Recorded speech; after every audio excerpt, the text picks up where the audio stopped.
What the heck is going on, Vortex Nation? Now, sometimes you'll hear in relation to certain products, they'll say, buy local. And I think that can be a great thing to do. Well, we're going local with our comment. Today, we're being a homer. We've picked a comment from the great state of Wisconsin. This one comes from at Mike Kropidlowski, 1237. I hope I said that right, Mike. While Mark may be a transplant to Wisconsin, he's sticking up for our milk and paper production in our great state of Wisconsin. The Vortex fans who work at the paper machine in Stevens Point appreciate the support. Well, Mike, we appreciate you. We appreciate you guys listening and for commenting on that podcast, which actually that was it was the Budget Rifle Roundup podcast. We just got a little sidetracked off to go. You're going to get yourself one of these super sweet Vortex Nation podcast hoodies. If you're watching on YouTube, I'm wearing one right now. Mike, we're going to reach out to you via the comment section on our YouTube channel. And, we're heading into fall here. It's time to, we're getting ready to hibernate, and I think this sweatshirt is going to be exactly what you need to do that. Without further ado, let's start the show.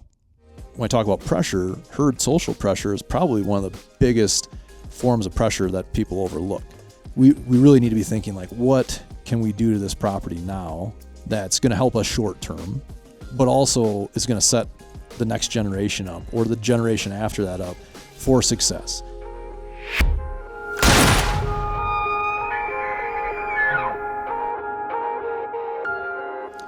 What is up, everybody? Mark on the mic here. Across from me, we have Mr. Josh Diederich, in-house Vortex product extraordinaire, and also possible case study for today's conversation. Also joining us, we have Mr. Thomas Mlsna from Untamed Ambition, which now you can feel free to shape this however you want after I shape it. But you specialize in habitat management. I'd say, like, a lot of ways, a holistic approach, catering to the overall goal of the property owner. So it could be deer hunting, the most important thing in the world, or it could be some other stuff, right? Correct. If you can, Thomas, reshape away and just kind of give us a rundown of the business and how you got into it and what you're up to and the various folks that you cater to. Yeah, so if I was to break it down and lay it out, it is habitat. That we specialize in habitat management across a wide range, right? It's all really the same stuff at the end of the day. We're trying to focus on native habitat and healthy ecosystems. The holistic approach, we're looking at everything from the soil to what's growing and living on the land. The spectrum of people that we work with are backyard bird and butterfly enthusiasts all the way to agricultural producers. So if you stretch that scale out, the whitetail side of things is kind of right in the middle. And that's how I kind of frame it up. The Untamed Ambition in general, the habitat side of things, is somewhat of the fulcrum between, balancing between production or, utilizing the resources, in a productive way, producing income, producing food, whatever it might be, and then balancing it with wildlife management. And that's where whitetail hunters or whitetail land owners, they're kind of right in the middle of that. They want high quality habitat for a very specific goal, but focusing on native habitat that benefits all game species and non-game species alike is beneficial to their goal. So we really try to focus on all of the ecosystems, but when it comes to the Whitetail Ambition side, which is, the excuse is whitetails in right. That situation, that ambition, the drive to go after this improved habitat is the whitetail. When we focus on that, it's the same stuff. We're just strategically laying things out on the property so that it hunts better. The way the quick elevator pitch is essentially we are trying to create maximum abundance and attraction on a property, specifically for deer. Again, it benefits all the species. We do that, and then we set things up so we keep the pressure at a minimum or non-existent as much as possible. the more pressure on a property, the lower the potential. And there's various forms of pressure. We can get into that in a little bit, but that's ultimately the whitetail side of things in a nutshell. Gotcha. And Josh, you work with Thomas a little bit, so you have a sweet little property, which whatever you've done, it's working, because I keep talking to Josh, at the end of every fall, and I'm like, dude, you shot another giant. Like, dude, you're knocking down some big deer on that place, which I'll say is not like a giant place. And I think that's oftentimes what a lot of folks are dealing with as over time, parcels get a little bit, smaller and smaller and smaller. Wisconsin is made up of a lot of 10, 20, 30, 40, 50 acre properties. And yet, a person can really, with the right tools, knowledge, strategy, turn it into a property that's going to hunt really effectively for you. Yeah, absolutely. Yeah, it's, that's that holistic approach too, where we're looking at things as a whole, right? So you can look at it from the habitat, all the different ecosystems and how those come together. On the hunting side of things, we want to look at, each individual setup or area on that property and how that functions, right? Where are deer coming from? Maybe it's a food plot setup. There's your attraction that's drawing deer in, but where are they coming from? So what do you have for adjacent bedding areas? If they're not held there during the daytime, then they might not show up there during daylight, during hunting hours, right? So you're looking at the setup, but then how does that setup fit into the property itself, right? Do you have multiple setups for different wind directions, or, can you access based on the wind, based on other elements that are going on when the cover changes, the crops come off on the neighboring property, and that's the next portion of that, is how does that property fit into the overall landscape? And you hit the nail on the head. If you pull up your Onyx map and look at land ownership, it's a quilted pattern of various landowners. So one of the big things I always push on my clients, and we've had these conversations many times, is working with your neighbors as much as possible. And sometimes it's really hard, and you're kind of dealing with struggles on and off. You have good neighbors, you have bad neighbors.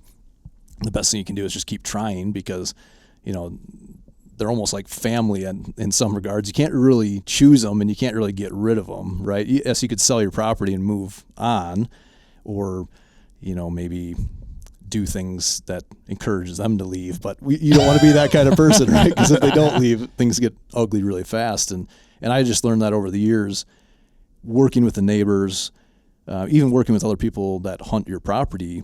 I always tell my clients, communication creates common goals. So the more you talk to them, the closer you get to that common goal. And in the beginning, it is always rough, right? One person's level of seriousness when it comes to pursuing whitetail deer might be way up here. They stick a lot of time and a lot of money and a lot of effort into it.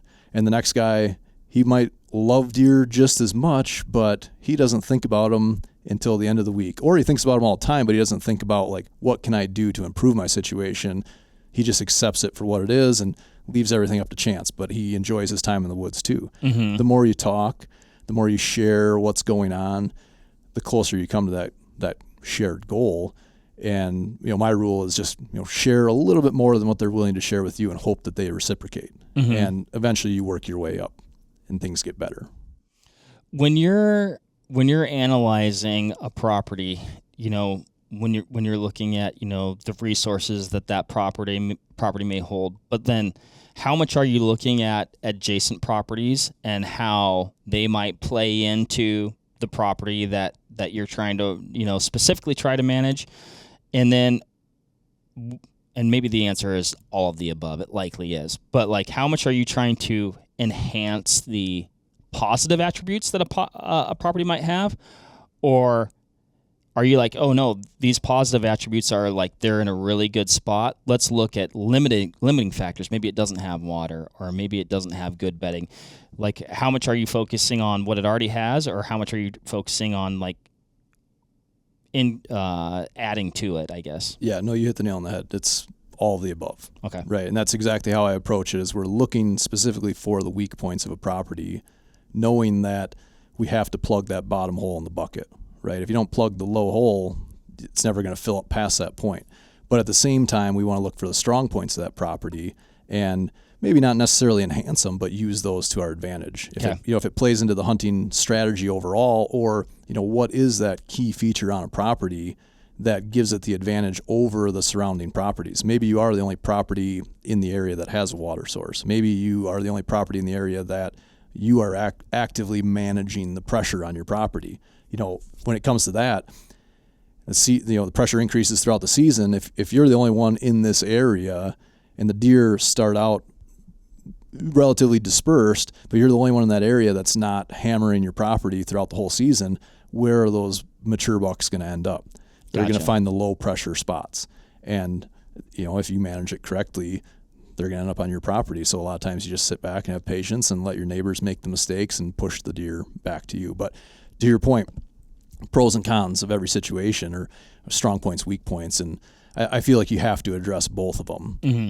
And across the board, you don't want to hang your hat on any one specific feature as being like that one thing, but some things are going to work out more in your favor, and some things are always going to be that Achilles heel of your property. It could be access. That's a big one, and that's the hardest thing to overcome because there are limited things you can do to change that in some situations. Right? I've found that that's definitely one of the more challenging components on private and public land hunting is just how you access, and sometimes you're just pushing your chips in and rolling dice. Yep. And in that case, it comes down to hunting strategy. There's a lot of great places to hunt on a lot of properties that have horrible access. So then it comes down to that timing element. We're talking about those 4 key elements, and the timing factor is so important because, early season's a good example of this. If you have poor access on a property and there's bucks there early season, I really like to go after them early in the season. And the main reason for that is you have full cover. There's 2 things working for you. So pressure ultimately limits potential, right? That's the second of those 4 key elements we talked about. Yeah, let's go through the 4 key elements. Yeah, so the 4 key elements are wind, pressure, food, and timing. And when I talk about wind, I'm talking about air movement in general. Obviously the wind is coming from a certain direction, and it's nice because you can pull up a weather app and the weatherman's going to tell you which way it's going to blow. It's not always going to be exactly in line with, what they're predicting in your specific location, but you can do some homework and take some notes and figure that out. So wind direction, and then with that thermal air movement. You hunt the mountains, so you understand that. And that's when I started hunting out west, I really started to understand thermals, and I brought that back here. I was like, okay, now I get it, right? So wind is the first one. Wind is king. You cannot change the wind. You have to obey it and work with it, right? Pressure is the second one. And when I say pressure, I talk specifically about anything that causes stress or discomfort on deer. That's at a level that's going to alter or change their behavior. It might be a long-term or short-term, doesn't matter. Something that persuades them to do something different, right? So pressure ultimately limits potential. That is that hole in the bucket.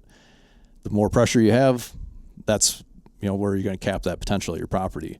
And that could be potential, hunting opportunities. It could be stressing deer to a point where it's potential and quality in general. Your bucks are only going to get so big if they're dealing with a lot of pressure, limited resources in general. And then the third is food, and that food is ultimately going to define the movement. So obviously, if there's no food on the property or surrounding area, the animals aren't there, right? So, the analogy I always use is if you have a bird feeder, there's birds there when there's food in the feeder. If the feeder goes dry, the birds are gone. Eventually they come back when you fill it back up, but that food is holding them there, and it's dictating where they're moving at any certain point in time, right? And then timing is the 4th key element. That ties it all together because all those other variables change with timing. Wind changes daily, pressure changes throughout the season, and then food, obviously food sources are changing all the time. So when we go back to the pressure element and specifically early season hunting, there's 2 things that reduce pressure on deer or keep pressure low on deer, and that's cover and consistency. We have both of those things working in our favor early season. Those bucks have spent all summer long fat and happy, relaxed. Nothing's hunting them aside from, coyotes and the normal stuff, but those animals, a 6-year-old buck he's figured that stuff out. He can survive that way. But the biggest thing is the cover, right? All the foliage is on. The corn's up in a lot of situations. The grass is still standing upright. All your cool season grasses that, we actively work to get rid of and replace with warm season grasses, which stand better. But those cool season grasses are standing later in the year. A lot of them will tip over. But you have this element of cover. So if you have poor access, early season is a great time to go after a buck if you have a buck on your radar, because you can get closer to them because they can't see what's going on around them. You still have to obviously monitor the wind and everything, but you can maneuver the landscape better. And, there's 3 things that will bump deer: sight, sound, and smell. Most bucks, especially in southwestern Wisconsin, every single day of their life, they're probably hitting one of those 3 pillars, right? They're either seeing people, they're hearing people, or they're smelling people. It's usually at least 2 of those 3 that's going to bump them. 3 of the 3 is a really hard bump. They're like, "Oh, that was a close call. I'm not coming back here," right? Right. But early in the season, when there hasn't been any hunting pressure, you might be able to slip past them and they catch a slight whiff of you, and they're not going to blow out of the county because the cover is there. They feel secure, right? And that's where taking advantage of early season hunting in those situations, especially with bad access, is the best time, in my opinion, to pursue a deer like that. They're also way more predictable early in the season because those elements haven't changed. They've been relatively consistent throughout the summer, so they're kind of in this groove or this routine. And until they get kicked out of that, they have no reason to change what they're doing. Yeah, and I'm glad you brought up some of this early season stuff. Previously you're like, you can sit back, relax, let the pressure, push the deer into your place. And I was looking at this picture on your pamphlet here, and it didn't look like there's much sit back and relaxing going on. This is a beautiful, giant early season buck here. When you're talking about, and I guess I'll speak to like a challenge that I've faced early season hunting. I can oftentimes get into a spot, right? Even potentially with access, right? The deer, they're not going to spot you necessarily during the day. They're oftentimes bedded. I'm thinking of like an evening hunt here, right? Like I can get in, but sometimes I can't get out without bumping those deer. Do you have any tips on that? Yeah, that's where that timing element is critical. And sometimes there's nothing you can do to avoid bumping deer on the way out. That's why the sit, right? The sit that you're looking for has to be calculated. Okay. And the way the timing and all those 4 key elements really come together, you want to look for that very specific window that says this is go time. When I lay out a property, what I do is I call it a stand location pressure audit. So, a lot of whitetail guys are going to push hard for dedicated sanctuaries, which I'm not opposed to, but it's really hard to set up a property that's 40 acres, 20 acres, 15 acres, and have a dedicated sanctuary. And the other thing too, the reality of the situation is, even if you have a relatively large property, say an 80-acre property, and you have a 40-acre sanctuary, and I just actually reviewed a plan that was written by another consultant, a very popular consultant, and the property was just textbook layout. I mean, it was an 80-acre property in southern Michigan, and the 40 to the west was all bedding, and the 40 to the east was all food. And our prevailing winds are coming out of the west. They're coming off the lake where he was. So it's always pushing air from the bedding to the food. So that's a good situation. Well, that 40-acre sanctuary is a great idea, but deer don't really just hit a switch when they show up on your property and go, okay, no one's ever going to touch me in here. There's certain areas where they know like this is a lot more secure, but it doesn't necessarily mean they're going to leave that area during the daylight with the wind at their back because there's no pressure on that property. Gotcha. A mature buck spends his year on 600 to 1,000 acres. They move around quite a bit.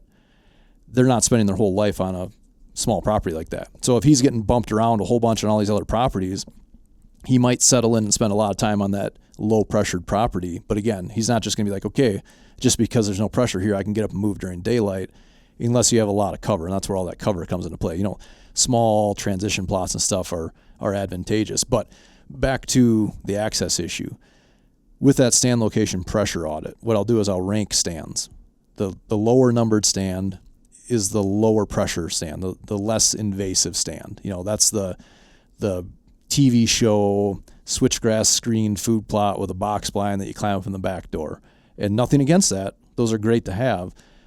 Those are the ones you can hunt frequently, right? and you get in, you get out. It's by design. It's set up that way. There's a lot of situations that's just not going to be realistic, whether it's your budget, whether it's how the property lays out, no matter what it is.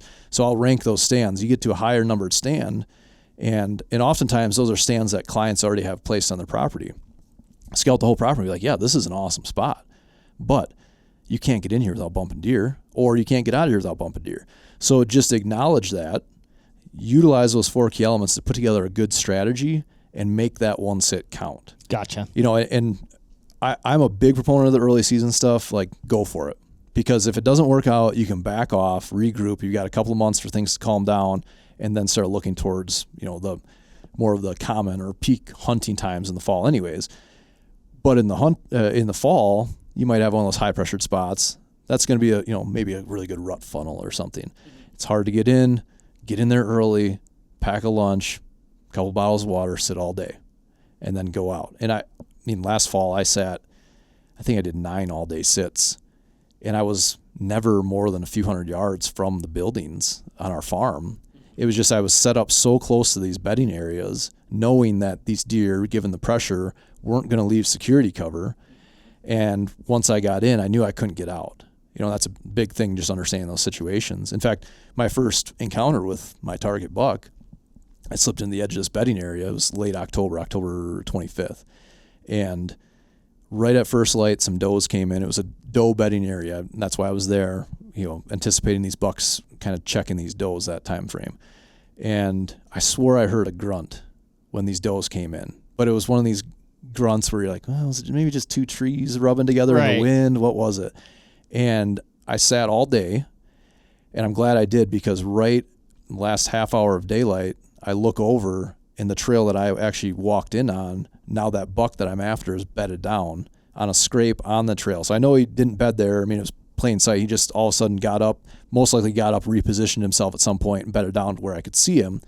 If I would have walked out that way at 10 o'clock in the morning, I would have certainly blown him out. That might have ruined my whole season. That deer shifted in October, following the does, following the food sources, following security, whatever it might be. And all of a sudden he's like, oh, someone's on to me. He's either moving on, or he's just not going to frequent that area until there's more cover, which darkness is a form of cover, right? So you get a lot of nocturnal activity in high pressure situations for that reason. Yeah, that makes perfect sense. What, on these smaller parcels, as a property owner who is looking to manage that habitat, what types of things are you doing in relation to food, water, cover, access to make it hunt optimally? And then also, you only have control, like you said. You want to get to know your neighbors, and hopefully everybody get on the same page, right? But you have control over the access on your property, and you might be being super general with something like, oh, I'm only going to this back corner, on X day when the conditions are right, when your neighbor might be going to just the opposite side of that back corner whenever he feels like it. Yeah, that's spot on, because your back corner might be his front corner. Right. Mm-hmm. Right. And that's the thing, is like, you look at like the depth of your property in relation to the depth of his property and how those things line up. But that's exactly it. And that's where you really do want to look at how that property fits within the landscape and understand, the smaller it is, you really have to look at the key resources that property provides. You can't always expect to have, the perfect food, water, shelter combination on every single property. Maybe your property is a really good bedding area, and if you go in there and you plug in food, now it's pulling does in. The does are always going to bed really close to attractive food sources. It's survival of the species thing. If the does don't get the nutrition they need, the species diminishes, right? So the does always own the best resources, and that's a big mistake I see happen. I've made this mistake in the past. Oh, this area's got a lot of buck activity. I'm going to drop a food plot in here, or maybe it's a feeder or a mineral lick, whatever it might be. I want to try to create a little bit more attraction in the spot to hopefully, in my brain, it's going to increase the opportunities building off of what's already there. And the exact opposite happens. Really? You draw in all these does, the does take over the resources, and now that buck that had this kind of honey hole of security with the cover on this small area. With enough resources for him. Correct. Now those are owned by the does, and he's pushed off. And the does, when I talk about pressure, herd social pressure is probably one of the biggest forms of pressure that people overlook. Things are getting to where most people understand the human pressure element and the importance of keeping that off the property. But there's also environmental pressures and biological pressures. We don't have a lot of control over those. The environmental pressure is one thing, the cover and stuff like that, and the food sources across the landscape. We can manage that, and that's where the habitat comes into play. The biological pressures, that's just the phase or the cycle that those bucks go through. Back to the summertime, fat and happy. I'm a couch potato. I've got everything I need right here. I don't care. And then all of a sudden they make this shift when testosterone levels increase, and now they're a juiced up bodybuilder, right? Like they're highly irritable. And on top of that environmental change, all the cover is gone. They can see, they can smell, they can hear everything. Air moves more freely across the landscape. They're just on edge a lot more. So when you start looking at those small properties and what they offer deer, you always want to address all those elements of pressure. And more often than not, if you zoom out a little bit, there's going to be a property in the area that's got really good food or water or whatever it might be. But a small property with really good cover, and maybe, you throw in a small water hole or whatever it might be to try to create more focus or a pinch point on that property. But when you throw in a really attractive food source, you completely change how that property sits. You could invert that too. Maybe your property is small and it sits right between a couple of good thick bedding areas, whether it's the back corner of a property or, whatever it might be, a CRP field or whatnot. Then you might need to add some attraction in there. And that's where, maybe just adding the food source comes into play. But ultimately you have to look at it again from that whole, stacking all these elements in there seems like a really good idea, but it could actually negatively affect you. And, attracting a bunch of does to your property isn't always the worst thing if you're willing to just accept the fact that you're not going to have bucks on your property throughout most of the year, but maybe during a 1 to 2 week period of that year when those specific does are in estrus, you're going to have bucks there, which is where that timing element comes into play, right? And I talk about this scientific approach to hunting strategy, which is really just kind of logical reasoning on why you do things. But adding in actual science and research, I think it was either MSU or University of Tennessee a few years ago did a research study on a genetic study on estrus, and they found that does carried a specific gene that dictated when they came into estrus. It's, through evolution, it's dictated by the environment. So a good example of it is in northern Wisconsin. We think down here in southern Wisconsin or throughout most of the Midwest or the country, we think, the further north you go, winter hits sooner. They probably have an earlier rut, but it's actually the exact opposite. The rut's a little bit later the further north you go. And the reason for that is if that doe gets bred too early in the season, her fawn is born too early in the spring, and the chances of a late snowfall are significantly higher, and the survival rate is significantly lower of an early born fawn. So through generations and generations evolution, that's how evolution works, right? Survival of the fittest. Fawn's born early, don't pass on those genes, they die. So now it kind of dictates that time frame, but they were able to isolate that gene and prove that it's passed on to the female offspring. So if you are really trying to dial in, if you're listening to this podcast right now and you're thinking like, I don't really have early season buck activity, I'm thinking the rut already. I'm thinking, what should I pick for my rutcation? When should I take off work? And you can drive yourself crazy following people, the rut reports, the rut predictions. It's all BS, the moon phase and stuff. Like the moon is going to maybe dictate daily movement. All the time I've wasted. Yeah. Delete those apps, Mark. Well, and I don't want to say like the moon stuff doesn't affect like movement on a daily scale. There's something with the, waxing and waning moon, rising and falling, and like when those deer move, like, closer to dark, later in the morning, whatever it might be. But when it comes to actual rut activity in the estrus, it's going to be the same 3 to 5 day window every single year, and it's going to be dictated by those does. So like what we see on our property, so I guess we didn't really talk about my background, but I grew up on a dairy farm and still involved on this relatively large dairy farm. We manage about 1,500 acres. Oh, wow. So of that, it's roughly 400-ish of hunting land or pasture, timber, huntable land. The rest is crops. But what we'll see across that farm, and it's, it's broken up, valley here, and a lot of the deer herds are dictated, their movements dictated by the topography in general. But when we start looking at it, I'll see through years and years of trail camera data, that corner of the farm has very consistent mature buck activity October 25th through the 28th or something. And that corner of the farm doesn't really have a lot of mature buck activity until like November 4th, and then it's like the 4th through the 7th, and then another spot where it's like the 12th through the 15th or something. You start to like dial that in and pay more attention. You're like, okay, this makes sense. There's does here all the time. What's changing? Now the bucks are showing up. So when it goes year after year after year, I think it's mostly linked to those specific does or those doe family groups that own those resources in certain areas of the farm. As long as they have everything they need, they don't really wander too far. Does are pretty linear with their feeding patterns. They go out, they come back in. They might get bumped, or maybe they move across the field and they hang out there for a day and they come back.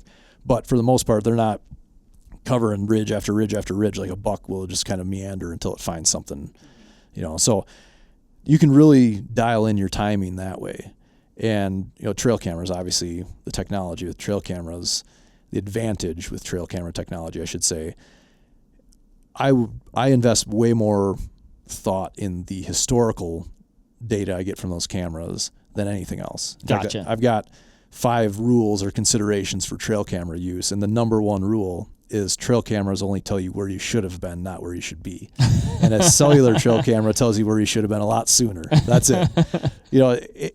If you use that information, those 4 key elements, this is where that scientific approach comes into play, right? So step number 1 is observe and analyze. Ask some questions based on whatever goal it is you're trying to achieve. And then step number 2 is doing the research. That scouting. We call that scouting from the hunting standpoint, right? Trail cameras are the most valuable scouting tool we have. We can be in all these different places at all different points in time and collect all this information. But looking back at that trail camera data and then using that to come up with theories, relate that data, what you're seeing on those cameras, with those 4 key elements. What was the wind doing that day I got to picture that buck? What's the pressure like that time of the year or in the area in general? What's the food in the area? What's the timing of it in general?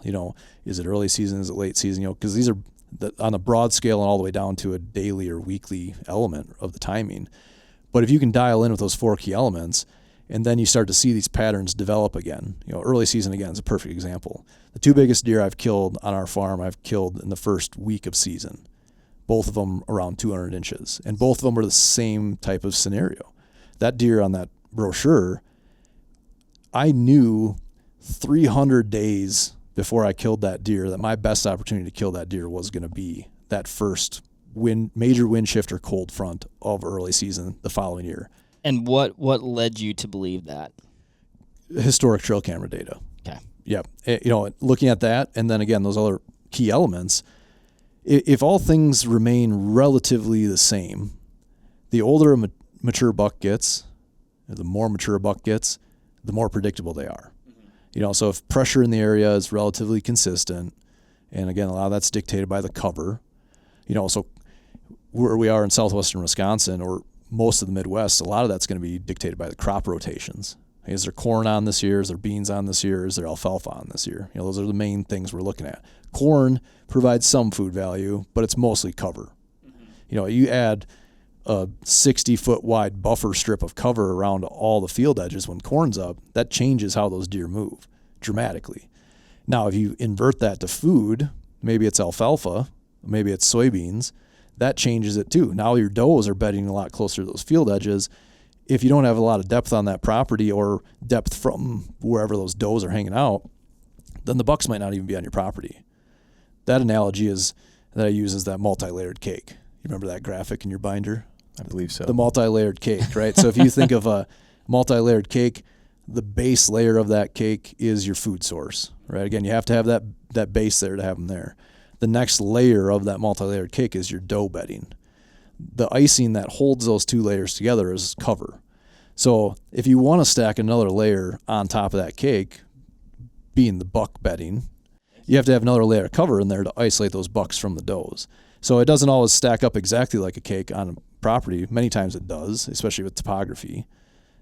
But it might be, the does are hanging out in this corner where there's a good amount of cover and the bucks are way down the line, just creating separation. The inverse of cover is distance. Sure. And a lot of these analogies I use, you guys will understand them really well. in the shooting industry, right? So topography is the greatest form of cover, plain and simple. Right. And I always kind of hesitate, like how many people are going to get this analogy, but if you're in an active shooter situation, do you want to get behind a bush or do you want to get in a ditch or behind a brick wall or something solid, right? Topography is a solid form of cover that never changes.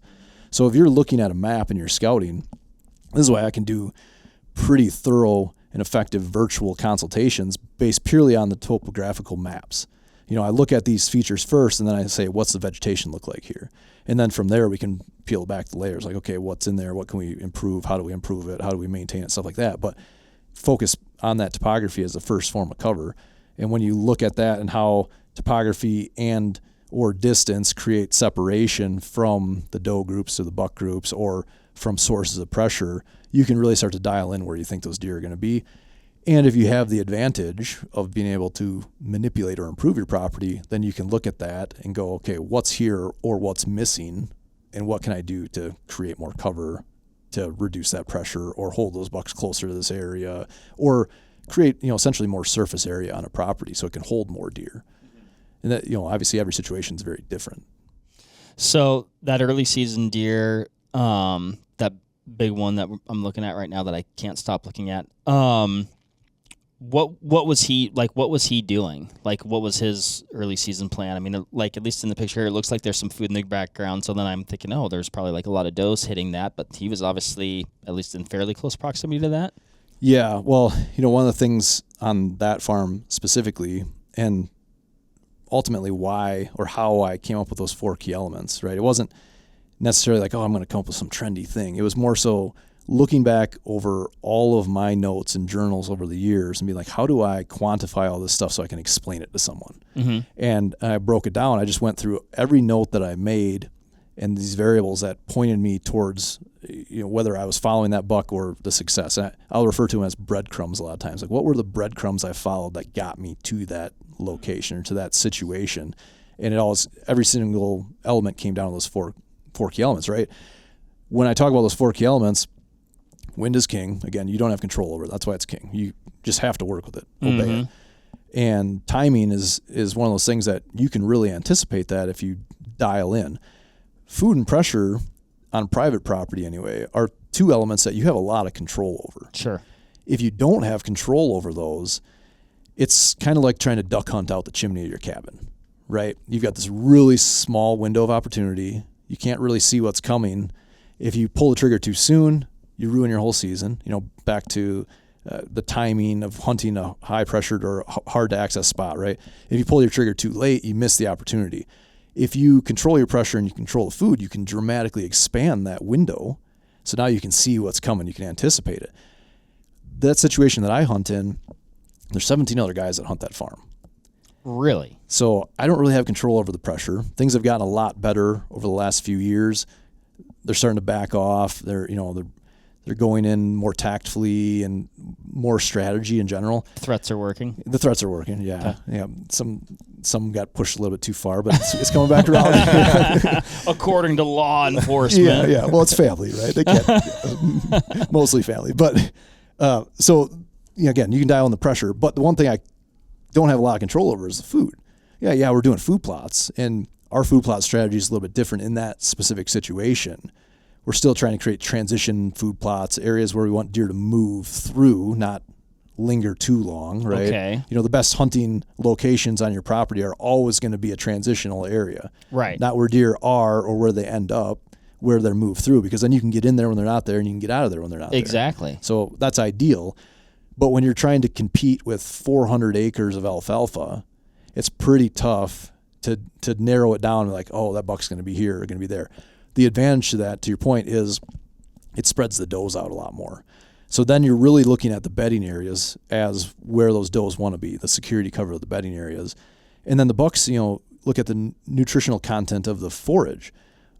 When it comes to alfalfa, what I've learned or observed over the years is bucks always seek out the youngest stand of alfalfa.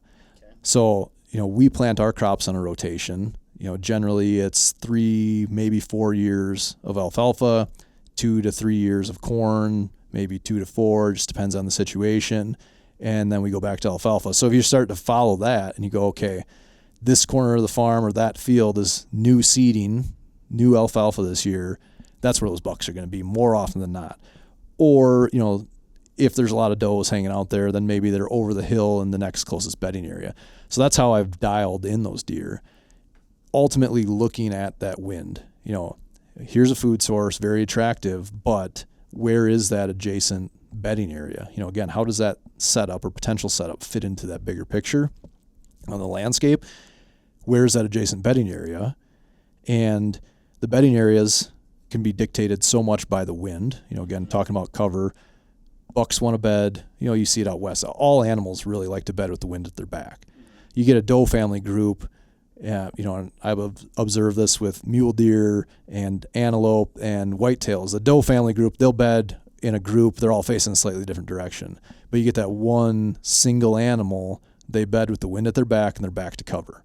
So they can smell everything coming from behind them, they can see everything in front of them.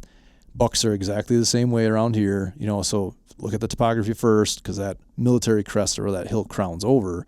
When that buck beds down, he's only 30 inches off the ground. I'm showing more like 18 with his back, but if his head's up here, 30 inches off the ground, it doesn't take that much of a roll in the contour where he can't see more than 20, 30 yards behind him.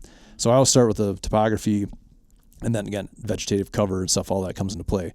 But looking purely at the wind element, you can narrow down by process of elimination.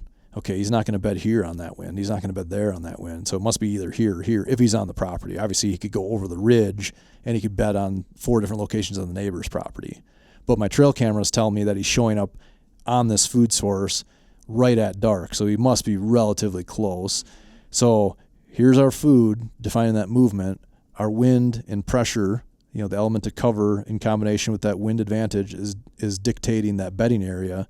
Now your next step is to figure out where's the pinch point. Where's that deer going to choke down in between there? And, from a pinch point perspective, there's 2 things you want to think about with the pinch point. One, obviously, we all think of pinch points as like areas of concentrated movement, right? The deer are physically pinching through there. But what I look for in a pinch point is, yes, that, but more so, how do I get deer to move around where my scent is going to blow? Because if I can set up, and that deer is a perfect example. If I can set up in a scenario where that deer is heading towards that food source and he thinks he has the scent advantage, right, that wind is coming kind of in his favor, and he has to move up around my scent stream or, basically meet that scent stream where I can meet him with an arrow, right? That's a perfect setup for killing a deer of that caliber. If you give them the advantage and you're ready, and I can tell you, actually probably the 5 biggest bucks I've killed have been 1 or 2 steps from catching my wind. Right. Maybe they took this trail and they could have easily taken that trail, or they were on that trail and it's like, okay, that's my spot. I got to stop them and make it happen there. Or again, early season, they catch something, they smell it. Probably okay. I could smell the neighbor, it just depends. So all those elements come into play, but ultimately the food, having it spread out like that spreads those does out, so it is an advantage. Gotcha. When you're setting up a property, what types of things are you doing? Because I agree, it seems like anytime I find success, I'm also flirting with disaster. At the same time, it's a very fine line.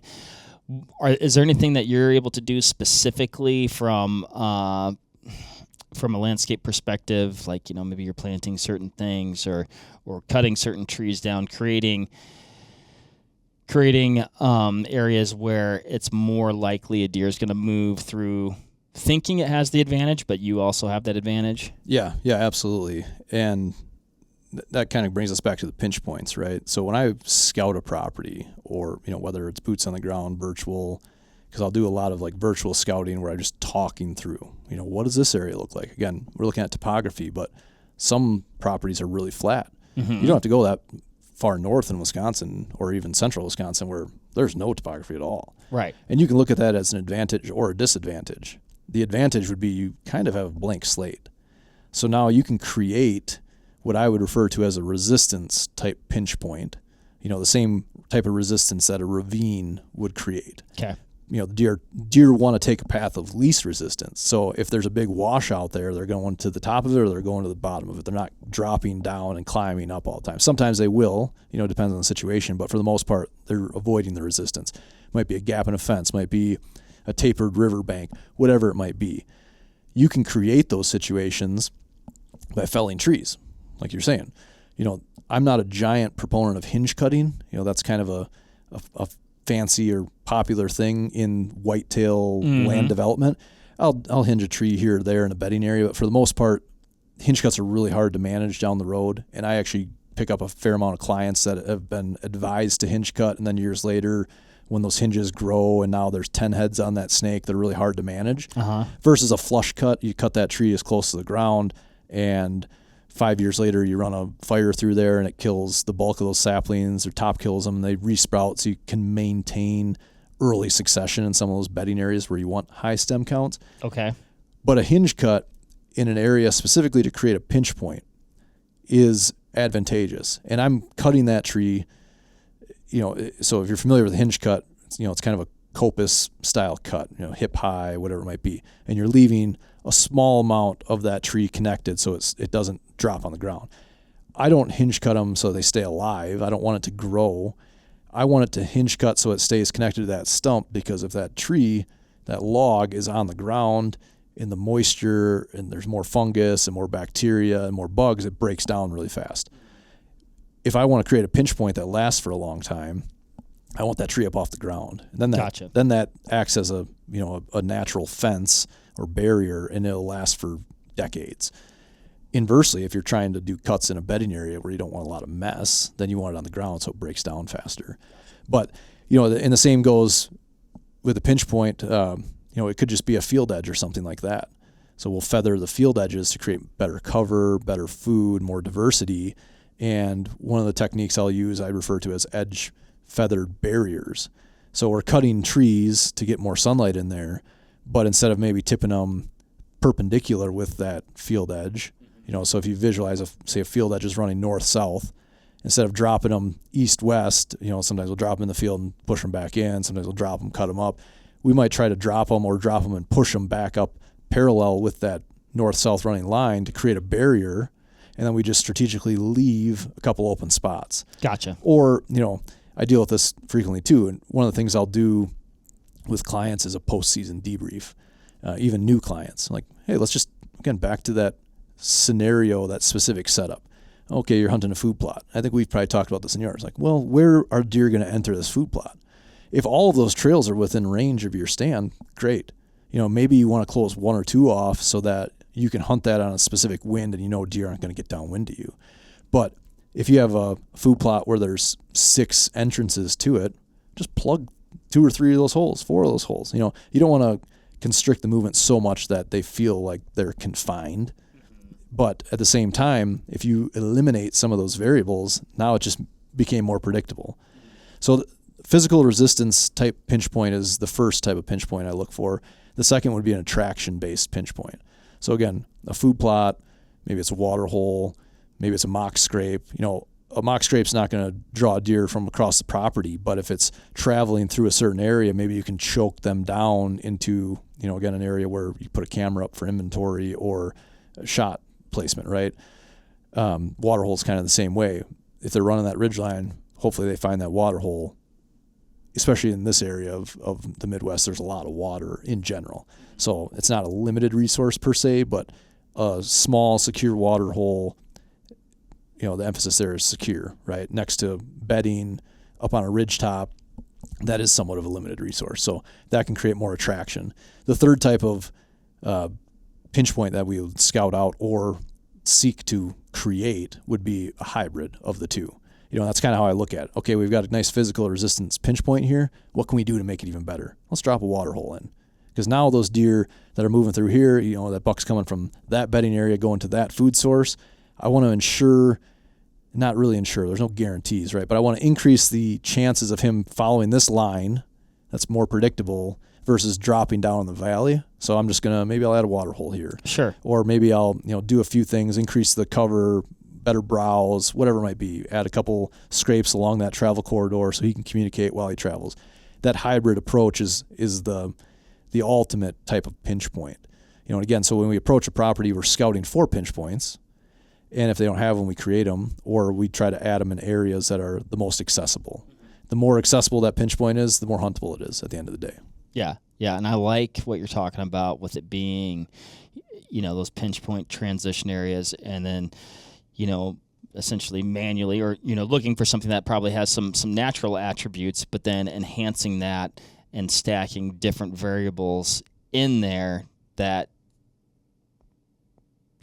put the odds in favor of that deer taking that route, and then also putting the odds in your favor of encountering that deer. If it's like, if I could go here or here to get to the food, well, then they can go here or here to get the food. But if I can only go here to get a drink and get to the food and still be secure the whole time, it seems just like a lot better program for sure. Yeah. And then, like I said, then it just ultimately comes down to that specific timing, right? Because if you hunt that stand under the wrong conditions, and then that buck shows up the next morning, or maybe he's out meandering around that evening when he comes through there a couple hours after you left. Now he smells human presence was in this area. There's a potential threat. Maybe I won't come back here during daylight. That's where you pay attention to that wind. It's such a critical element. Most guys hunting pay attention to the wind as far as where it's blowing when they're on stand. And when I pick apart other plans and look at them, like, this is a really good plan. Or I show up on a property and I'm like, man, you've got stands in a lot of really good locations.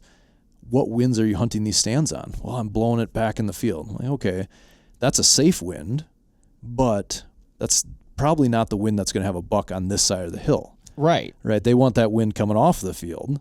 And if you look at that, again, however it lays out, where is that adjacent bedding area? Does that adjacent bedding area line up, put that buck there on that certain wind, at the same wind that's huntable for that stand location? If the two line up, that's a really good setup. Right. But if your wind is safe, and that might mean he's not even in that area, then you're just kind of wasting a credit. I'll refer to a lot of times the pressure like as a credit type system. Like you only get so many credits to burn on each stand location every year, so use them wisely. Yeah, there's definitely a few places that I jump into, and like I am saving I know, it's like I'm all in. Yeah. Like I know it's risky. I know I'm going to blow deer it's out. Exciting, isn't it? Oh yeah. It's like, let's go. Hopefully baby. you pick the right time. Exactly. Same thing. I've got one spot where you've told me, you're like, this is probably a 1 to 2, two time a year hunting. So hopefully you pick the right time. Yeah. Yes, I'm using all my credits. Yeah, absolutely. Cash them out, ideally. Yeah. Can you tell me or us more about? We just had a decent discussion last few days about food plots. A lot of guys have probably got something in there now, but maybe they're transitioning to like fall, winter food. Talk about the timing of that and like why sometimes it's good for soil, but not necessarily when the plants are maturing for deer, and maybe finding like a good balance of both. Yeah. So our conversation, Josh and I's conversation earlier this week was timing of planting fall food plots. Okay. And he has a blend that has a component of cereal grains in it. So cereal grains can be a highly attractive food plot, and there's a lot of advantages from the soil perspective, right? When you're talking about soil health in general, which ultimately is going to dictate the palatability of that plant. The healthier your soil, the more nutrient dense and palatable that plant. Nutrition equals attraction. As simple as that. The more nutrient dense your food plots are, the more the deer are going to feed. They're back to like the early planted or the recently planted alfalfa. It's the most palatable, the most nutrient dense. So I'd say I see that across the board, whether it's deer, bears, turkeys. That new nutrient-rich growth is always, it's like, I've seen turkeys even like follow the snow line up, right? You see bears follow the snow line up because they're getting that first. Fresh sprouts. Yep, they know. Yeah, that's spot on. And so when we talk about the food plots, again, holistic approach, we always want to prioritize our soil, because if we burn out our soil, our food plots diminish. So you're looking at two scenarios there. You get one really good year and you pay for it the next couple of years. Or you focus on long term, and maybe this year it's not as good as it could be, but next year it's better, and it just gets better and better and better and better. So when it comes to timing of planting those food plots, having a blend of some sort is always advantageous. Diversity is really good. The diversity of the plants feeds the diversity of the soil life. The soil life is what cycles the nutrients through the soil food system and provides the nutrients to the plant system, right? And ultimately to the deer. With the cereal grains, having some cereal grains going in your fall blend early is advantageous because those grains ultimately are going to lose palatability as the season progresses. So I know you're thinking, well, how's that advantageous, right? It's not advantageous from an attraction standpoint, but from a soil health standpoint, it's advantageous because generally whatever you see growing above ground with that plant is what you're going to see for a root structure below ground as far as distance. Okay. So if that plant is only ever getting 3 or 4 inches tall because a deer are mowing it off, it's only ever going to develop a 3 to 4 inch root system. It's not tapping down, pulling up nutrients and minerals from the deeper, subsoils. But when you plant cereal grains or even oats, stuff like that, right now or in the next few weeks here. Which this is, we're about mid-July-ish right now? Yep. So typically we're looking at the end of July, first week and a half of August when we start planting our fall food plots here in southwestern Wisconsin, right? If you're a little bit further north, you might want to bump it up. Usually I think they say aim for like 45 days before first hard frost for your fall plots. But if we plant our grains now, the deer are going to munch on them right away, the fresh shoots. But eventually they'll give up on them or lose interest, move on to other food, and then those grains get relatively tall.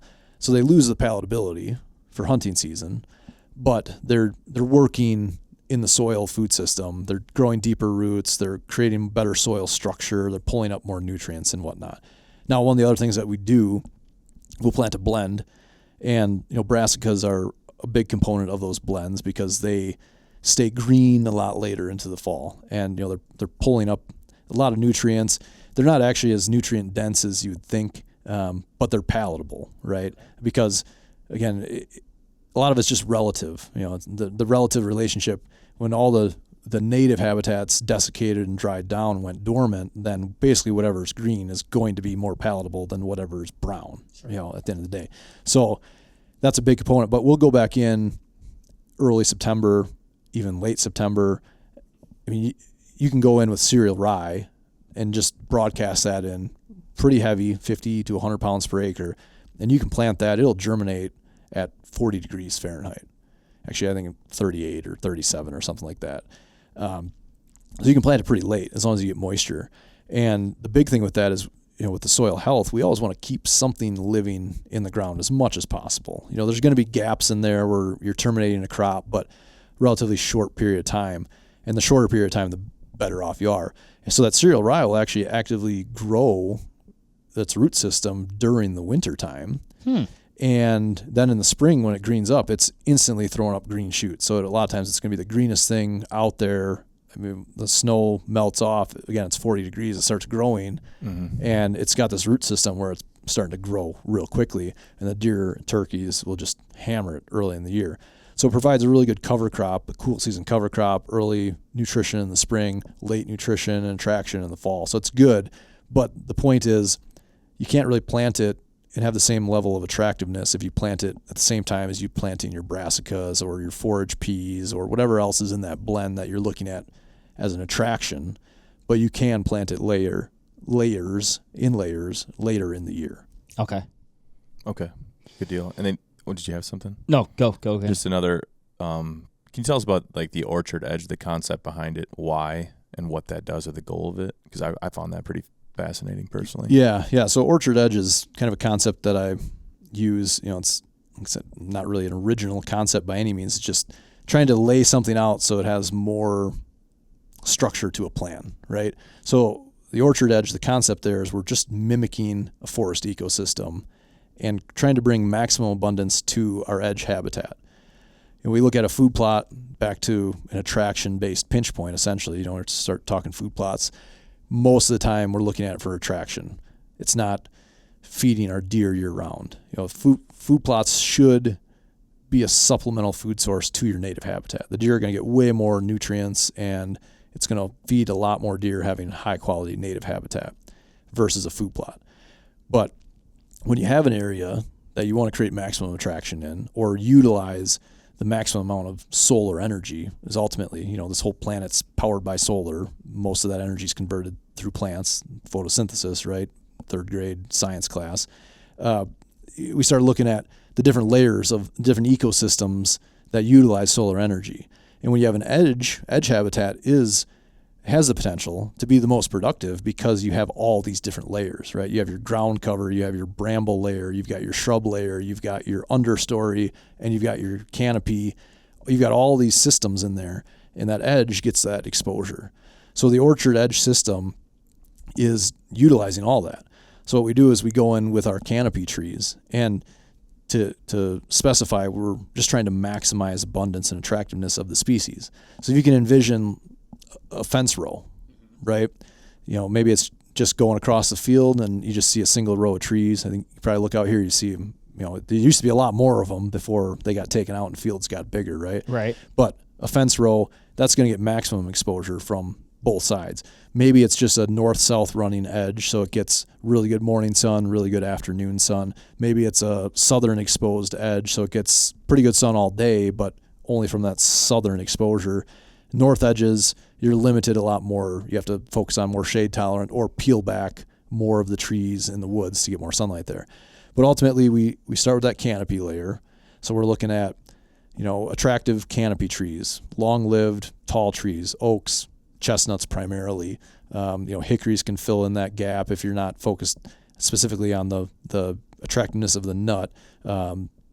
If you're going for food value, you can look at walnuts or pecans, stuff like that. But from a deer hunter's perspective, oaks and chestnuts are going to be the best canopy tree. Then we drop down to that understory tree, and we're talking apples, pears, persimmons, pawpaw, shorter-lived, shorter-growing trees. Again, depending on the situation, some are more shade-tolerant. Pawpaws, pears, they'll tolerate semi-shade.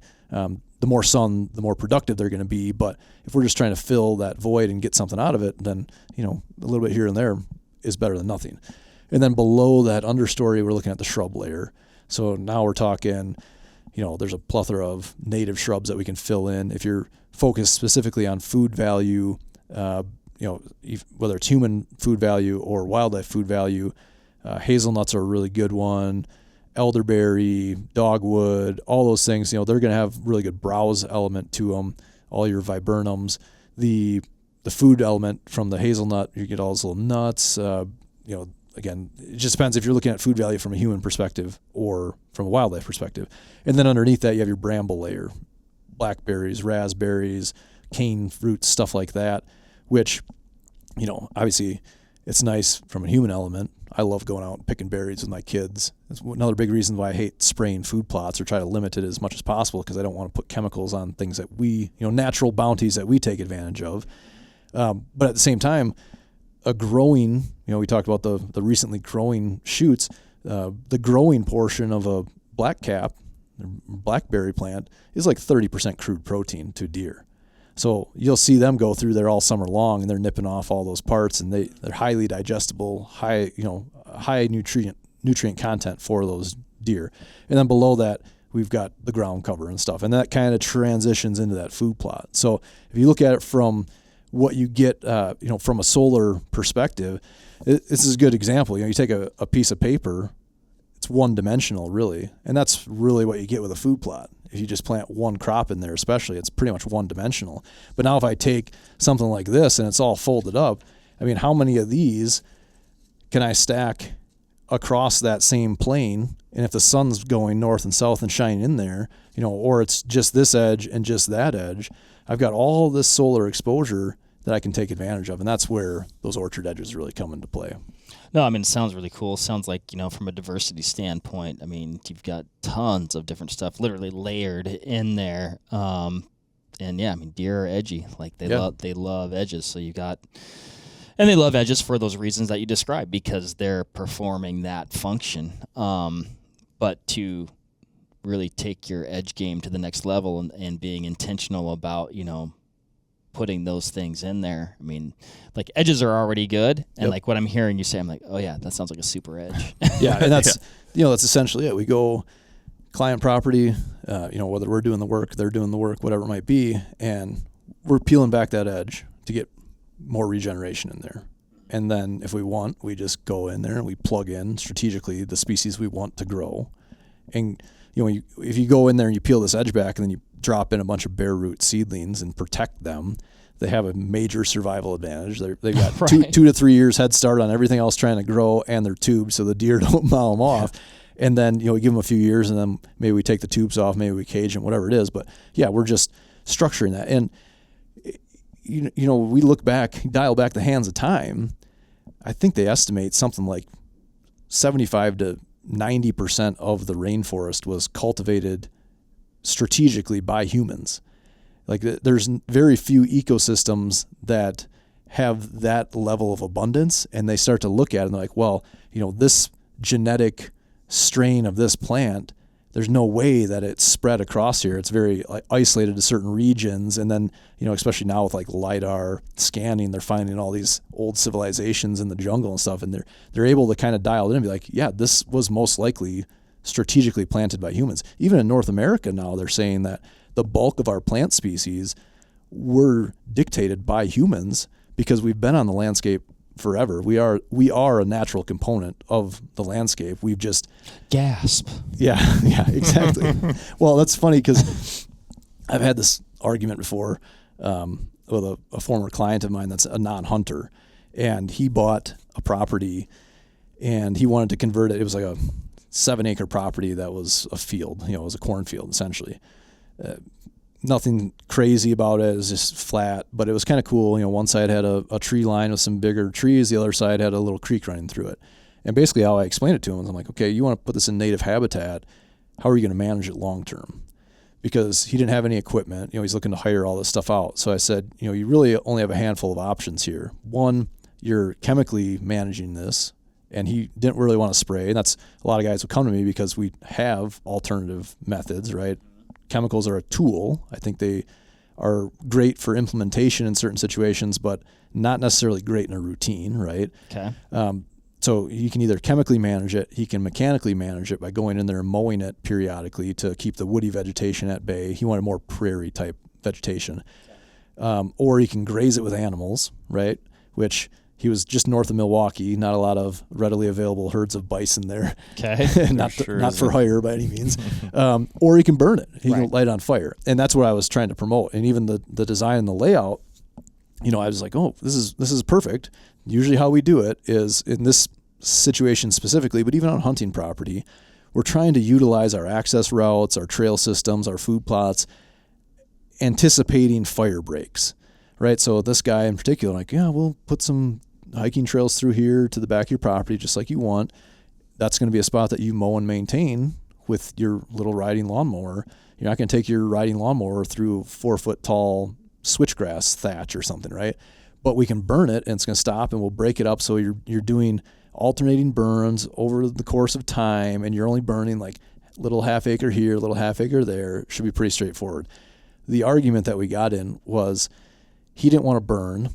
And he said, yeah, I know that the claim is that it's natural and people have been doing it for a long time, but that's my whole point is people aren't natural. So I would argue that burning is not a natural phenomenon on the landscape. I was like, well, it's not a very good argument on your side of things because we are a natural product of the environment. We've just evolved to, having these technologies that disconnect us from that environment, right? Yeah. But well, and I guess I'd also say, you look at how many fires that are started by lightning strikes that burn huge areas that at first you're like, whoa, man, that was pretty gnarly and it looks like a moonscape out there. Then, not too many years later, it's actually almost nearly immediately, here come the wildlife. Correct. And Pyrrhic herbivory is the term there. Yeah. And, whichever native indigenous person was sitting up on the hill and saw that lightning strike and put 2 and 2 together when this whole basin burnt off and then the rains came through and a week or two later, all of the bison were there and didn't want to leave. And then they said, hey, we should light that valley on fire next year, right? I mean, I'm just going to assume that that's kind of how it played out, right? But it's real, and I'm sure you see it out west. I mean, the beauty with technology, again, I think Onyx has the trackers that you can track like where the fires were. I mean, there's a reason why people pay a lot of attention to those burn layers. Yeah. And like you said, tracking that. And it is, at first it's devastating. All of that disturbance can be devastating. We are logging our own home farm right now. I'm actively involved in 6 other logging projects. I feel like 50% of what I do when it comes to logging is counseling the landowner, like, it'll be okay. It's gonna be okay. Yeah. And in this situation, it was actually a pretty big obstacle I overcame, finally convincing my dad that we need to log. Because I've been doing this. I've ran my own business now for like 8 years. And I went to college for wildlife biology, natural resource management, born and raised on this dairy farm. And we've logged very little over the years. The dying ash trees have promoted more logging. Sure. Because now they're like, oh, we have to do something or they lose all their value. And then I was like, okay, we're going to write a full management plan and we're going to make the most of this, because a lot of the trees are losing value. But the conversation I literally just had 3 days ago with him, we were walking down the spot. I said, I want you to take a look at this. I want to go through here and I want to remove every tree that's not an oak. I want to turn this back into a savanna habitat.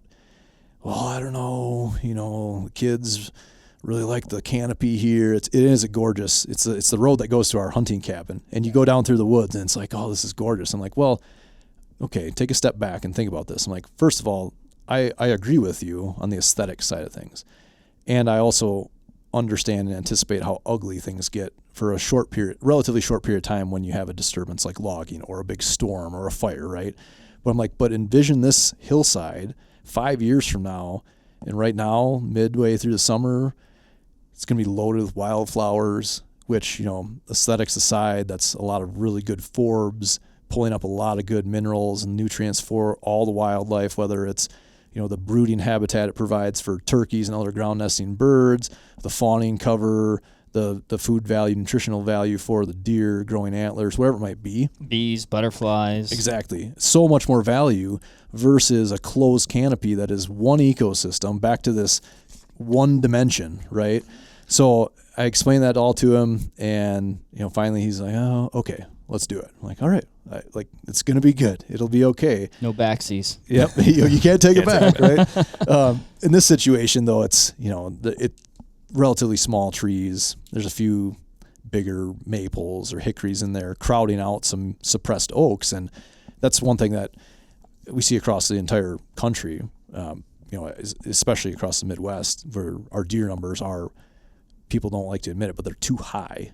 It's nice to see deer. We love seeing deer, but they're so high that they are diminishing the value of the landscape because there's not enough resources. So, an oak seedling, the beauty of oaks in general is you can have a seedling that's decades old and it can survive being browsed on top, and all it does is force it to grow a deeper root system. And then all of a sudden when that canopy opens up, and it gets the energy it needs, it'll grow 10, 15 feet in the first few years. It'll really start to take off. I did not know that. Yeah, oaks can be suppressed for a really long time, but they have to have opportunity. Anything. We were talking about food plots earlier. Seed to soil contact, right, to get those nutrients from the ground and the resources, and then it needs that solar energy to power it. You do that by removing competition in general.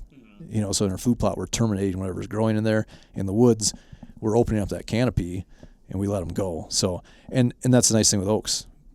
They are fire tolerant, right? So you run a fire through there every few years, all these maples, the box elder, the basswood, call them lower quality trees. I don't like to use that phrase because every tree has some level of quality or something to offer the wildlife. But when you look at oaks in general, and there's, I forget what it is, 350-ish species of Lepidoptera, moths and butterflies alone, that call that a host plant. So when there's 350 species of caterpillars on any given tree, think about how many birds that feeds. That's just on top of what it provides for the surrounding wildlife, as far as the mass production and the nuts and all sorts of stuff that comes with it. So you have to have the disturbance in one way, shape, or form. So yeah, it sucks. You watch the news, and obviously the activists are, this is all your fault for driving a gas-powered machine, right? That's Guilty. why the world's burning. But I look at it and I'm like, most of us probably look at it the same way if you spend any time out there and go, it probably needed that. We were talking about southern Colorado earlier, and what you're going to find when you get down there is the vast majority of the spruce trees out there are dead from spruce beetle. I think it's spruce beetle. Some beetle has killed most of those trees. And when I was there last hunting mule deer, right at timberline, essentially, the pockets with the most dead trees were where all the bucks were, because the vegetation in there was so tall it would hide them, and there was just so much more food there. And really, it does need a good fire to go through there and break a lot of that stuff down. But everything happens in phases and for a reason. There's some arguments there, and I would agree with some of them. With these invasive species that are being introduced, and one way or another, nature's going to find a way to balance itself out. The problem that we face as humans, and this comes all the way back to the hunting property setup, is we're always focused on our version of a timeline. Right. Season to season, birthday to birthday, whatever it might be, when we are such a blip. Even just human existence on this planet is such a blip in the grand scheme of things. But if we start looking at that more broad or grand timeline, and when we bring in a disturbance, we really need to be thinking, like, what can we do to this property now that's going to help us short term, but also is going to set the next generation up, or the generation after that, up for success.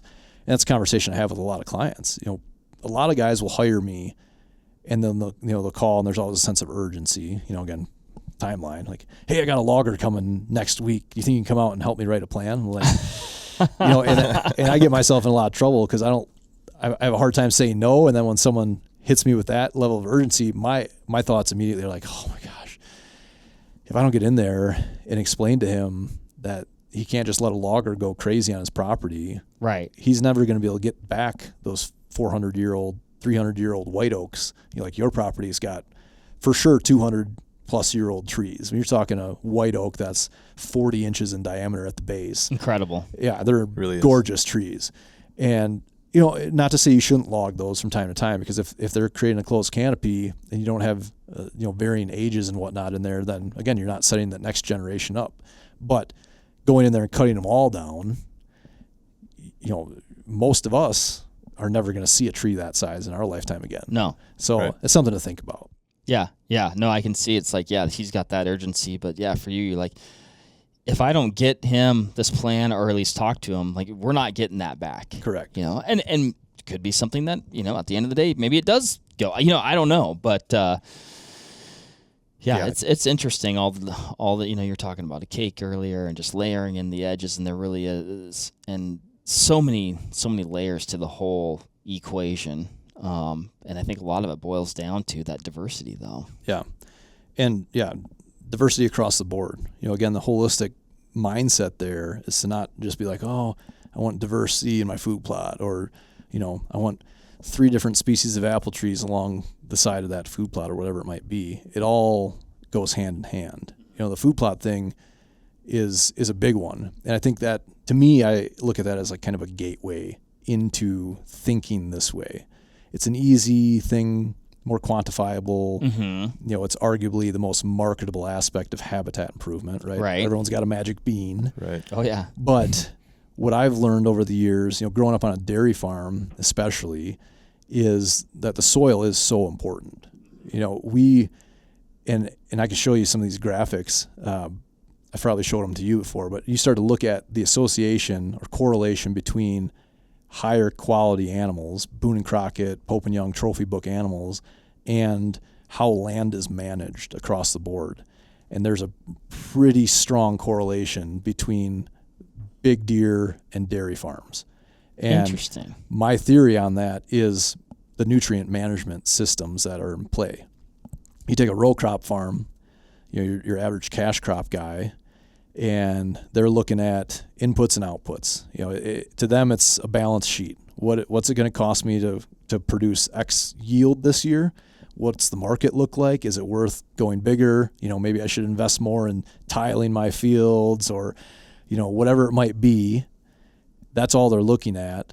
Whereas a dairy farmer, because they have a system, they have more control over the system, right? They've got these animals they're taking crops off the fields, they're running them through an animal, that animal's processing that crop, it's converting X amount of it into growth of the animal, X amount of it into the product, the milk that they're selling, that's paying the bills, and then the rest of it is waste, quote unquote waste, but really it's just that nutrient package converted into a different form, and then it's put back out on those fields.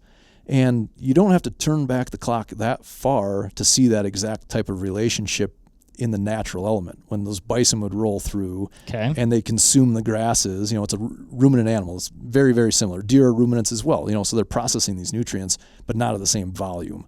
So they run it through their system, they kick it out, it's got these additional microbes. The diversity of what they're eating is going to dictate what's being fed in the soil as well.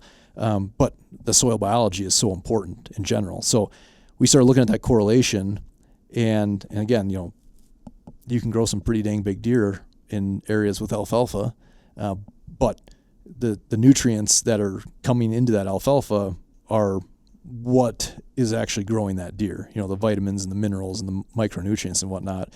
And that's actually, we're sitting here at Vortex HQ. We're less than a mile down the road probably from Midwestern Bioag. Yeah. So Midwestern Bioag they're a gem. I crossed paths with them a few years back trying to pursue alternative means to food plotting, getting away from some of the chemicals. But what drew me to them is they have a product, this Terra Nu fertilizer, that is made from digested dairy manure, and then they they pulverize trace minerals and other nutrients and chelate it to that carbon source. Wow. So instead of putting, these highly soluble fertilizers, synthetic fertilizers in the soil that, it's like trying to feed an adult-sized portion to a baby, that depending on the time of that crop, it might be able to use some of it. A lot of it's wasted, goes into the groundwater, some of it goes up in the atmosphere, whatever it might be. Or it ultimately burns out and stresses out the soil life. Instead of going that route, they feed the soil life this carbon source that is perfect for it. Again, back to the bison, it's essentially the same thing, but it's already broken down to even another level because it's ran through this digestion process where microbes break it down, and then they chelate these nutrients. So when they put this fertilizer down with all these minerals, the soil biology feeds on all that, pulls it right straight into that soil food system, and then gives it to the plants, and you get the super, super nutrient dense plants out of it as a result. And that's one of the reasons I was attracted to them, is because the bulk of their customer base are dairy farmers. So I thought, well, we don't bring in outside fertilizers from our farm. We use our own nutrients. But there's a lot of advantages to going this route because, normal manure has some component of weed seeds in it, and it takes a while for it to break down to a point where it's actually advantageous. And, I think 80 to 90% of it's water anyways. So they're basically refining this carbon source and then adding in all these trace minerals. I mean, they're minerals straight out of the Redmond mines, the trophy rock. So you're essentially... Oh, no way, yeah. You basically turn your food plot into a mineral lick through natural fortification, right? You're putting all these vitamins and minerals into the plants, and, you can look at it from a herd health perspective. Do I want to get more minerals and nutrients into my deer without concentrating them around a feeder or a mineral lick? Especially where we are, tinfoil hat on or off. CWD is a thing in this area that we are restricted on what we can do. But from just a purely attraction type standpoint, if I want the most attractive food plots, especially if I'm competing with a neighbor who's planting food plots or, surrounding ag fields, I want to put a lot of micronutrients in there. There's some specific micronutrients that are going to increase the flavor profile or reduce pectins in a plant that make it more palatable in general. And we can do that in a very efficient method. And they've been proving it for years with all these dairy farms that are dropping their feed bills because their feed nutrient values went up so much. Their vet bills go down because their animals are healthier. Their inputs on their cropland goes down because it's a more efficient system with how they're managing the soil biology. And the soil biology is what's working to provide high quality forage, right? So, yeah, you guys have a great scenario. If you want to pick up food plot supplies, you just pick it up on your way home. Noted. I have to go fill the old pickup. I'll see you there. Now I just need the property to manage. darn it. Ugh. Well, that's Part of another it. thing, actually. Obviously most of the people I work with own properties. Some of them don't. Some of them lease a property or whatnot. But one of the things we're doing on our bigger, again, holistic standpoint here is if we have a property that has some component of tillable land that's being leased to a farmer, or even the neighbors, or again, you are leasing the property. I tell guys this all the time, like, go buy a bag of that fertilizer and go dump it on the soybeans that are on this property. Whether it's your property, if it's your property, we actually will evaluate the land use contract and try to promote that farmer to utilize this system because it's more efficient and it's more environmentally friendly. I mean, yeah, it's not really like it doesn't sound like a tough ask. Like it seems like it's really just I was just listening to someone talk the other. Oh, actually, it was actually Gary Zimmer, the founder of Midwestern BioAg. I was talking the other day, and he said, the most compaction he deals with in a field is the 6 inches from ear to ear on people, and that's the truth, right? It's like whatever that compaction might be, we get very comfortable with a certain routine, and I get it. From a farmer's standpoint, if they've got a lot of money invested in a certain process, the thought of changing that process always comes with some level of risk. Sure. So I get it. But again, the numbers and the stats and stuff are lined up. And I do think that this type of fertilizer technology, a lot of guys are going the liquid route. And there's a time and place for liquid fertilizers as well. But I think that this type of technology is going to take off pretty quickly. And, for many reasons, one thing specifically is the production of it. Right. So it's produced in a facility that's powered by a byproduct of the production itself. So the microbes that are breaking down that manure, digesting that manure, give off methane gas. They harness that methane gas. They use that to power the facility. They use it to power some of the transport vehicles. So it's a carbon negative product. So farmers now with this carbon intensity score coming down the pipe are going to start getting paid a certain amount based on this carbon intensity score. So the lower that score is, or higher, however they swing that, I forget now, but the better your carbon intensity score, the more you're going to get paid. So if your inputs are carbon negative, like this Terra Nu fertilizer, you're going to get paid more for your crop. And, my hope is that someday we get to a point where you're paid for the quality, not just the quantity. If we start looking at any food production in general and start looking at the nutrient content of it, I think that's going to save us as a species more than anything. It's like, we can eat this and it's cheap, but is it doing anything for you versus, here's a really healthy food. And this is mineralizing the soil, providing higher quality product at the end of the day. So it all just adds up to being an advantage or higher sounds like product. a lot of wins for sure. Yeah. Josh, you mentioned earlier, and we were talking collectively, and I was like, we better get in podcast about it, but just about like no-till type practices or even just, tilling or so what's going on there? Like, what do you think is kind of like the optimal route to go, or maybe it just differs on what you're trying to do or the soil or? Yeah. It's going to differ in every situation. We talked about the chemicals. Tillage is the same way. It's a tool in our arsenal, our tool belt. When we talk about soil health in general, there's principles involved there. One of the main principles in soil health is to limit disturbance in that soil system. For the most part, you put a blanket over it to protect the ground and leave it alone, and it does a pretty good job. But when we start going in there and disrupting that system, we cause a lot of problems. So tillage is one of those disturbances that's gonna peel back the protection layer, expose all of that soil biology primarily to UV light. UV light's one of the best sanitizers we know of, or sterilizers, right? I mean, they use that in a lot of hospital systems.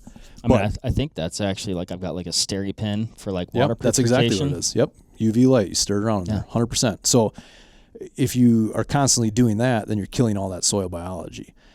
So, and chemical is the same way. When we start talking about synthetic fertilizers, another reason why I'm a big fan of this Terra Nu product, you start going into these synthetic sprays that have a certain salt component to them. That's the biggest thing with a lot of even pelletized, especially the pelletized fertilizers, have a salt component to them. Well, what do we know salt to be used for, right? Preserving meat. What happens when you put salt on something? It draws the moisture out of it.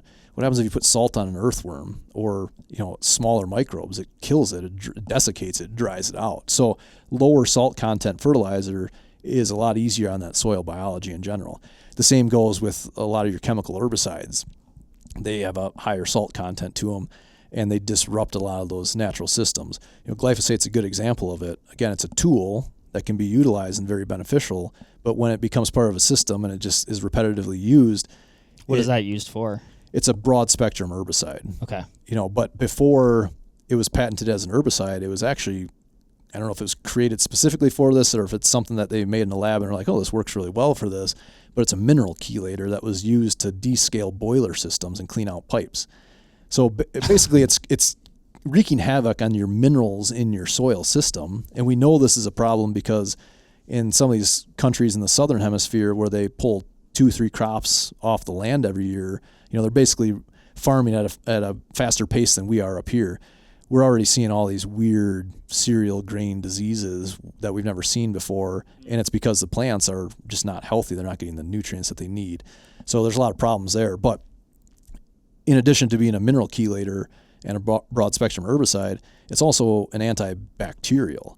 And what happens is when you kill beneficial bacteria in the soil, then all that survives is the non-beneficial bacteria in the soil, and that causes problems too. So your pH drops, your acidity increases, and there's a lot of salt component there, and it kind of goes hand in hand as well. So when it goes to no-till, essentially it just comes back to limiting soil disturbance as much as possible.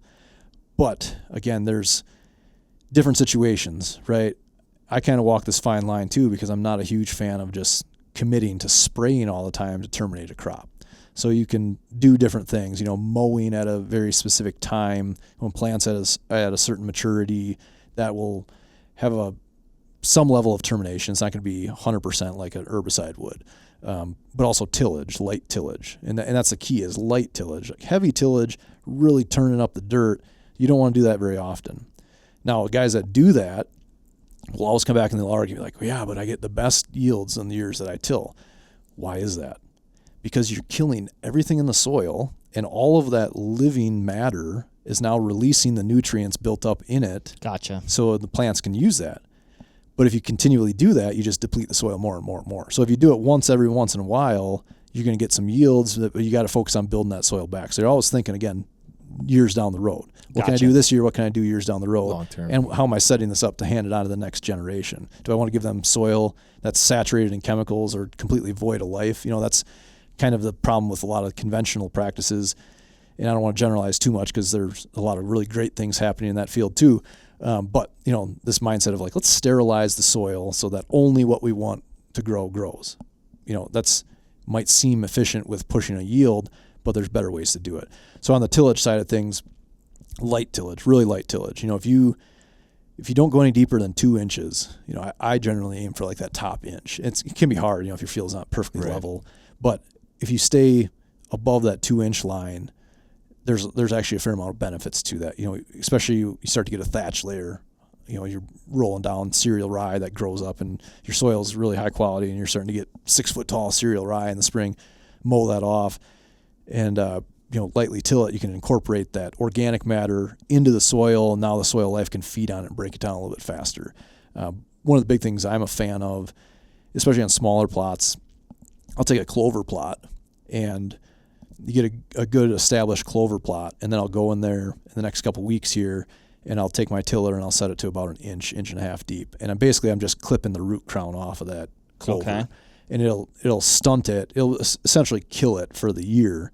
And then I'll broadcast and I'll plant my fall blend.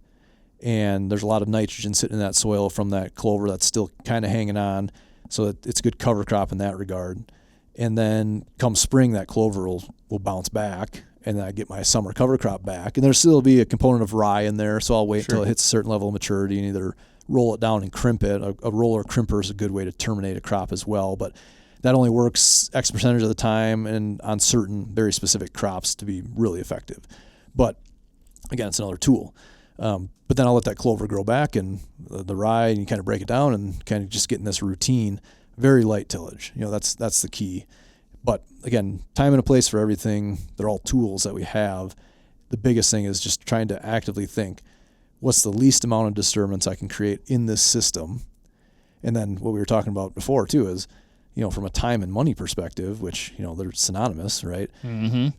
How can I effectively do this food plot with the least amount of passes? Absolutely. That's a big thing too. And I look at that from, again, like just an efficiency standpoint. If there's 10 steps involved in doing this food plot, maybe I can do it because I do this for a living at some degree, but is the next guy going to be able to take on this 10-step task?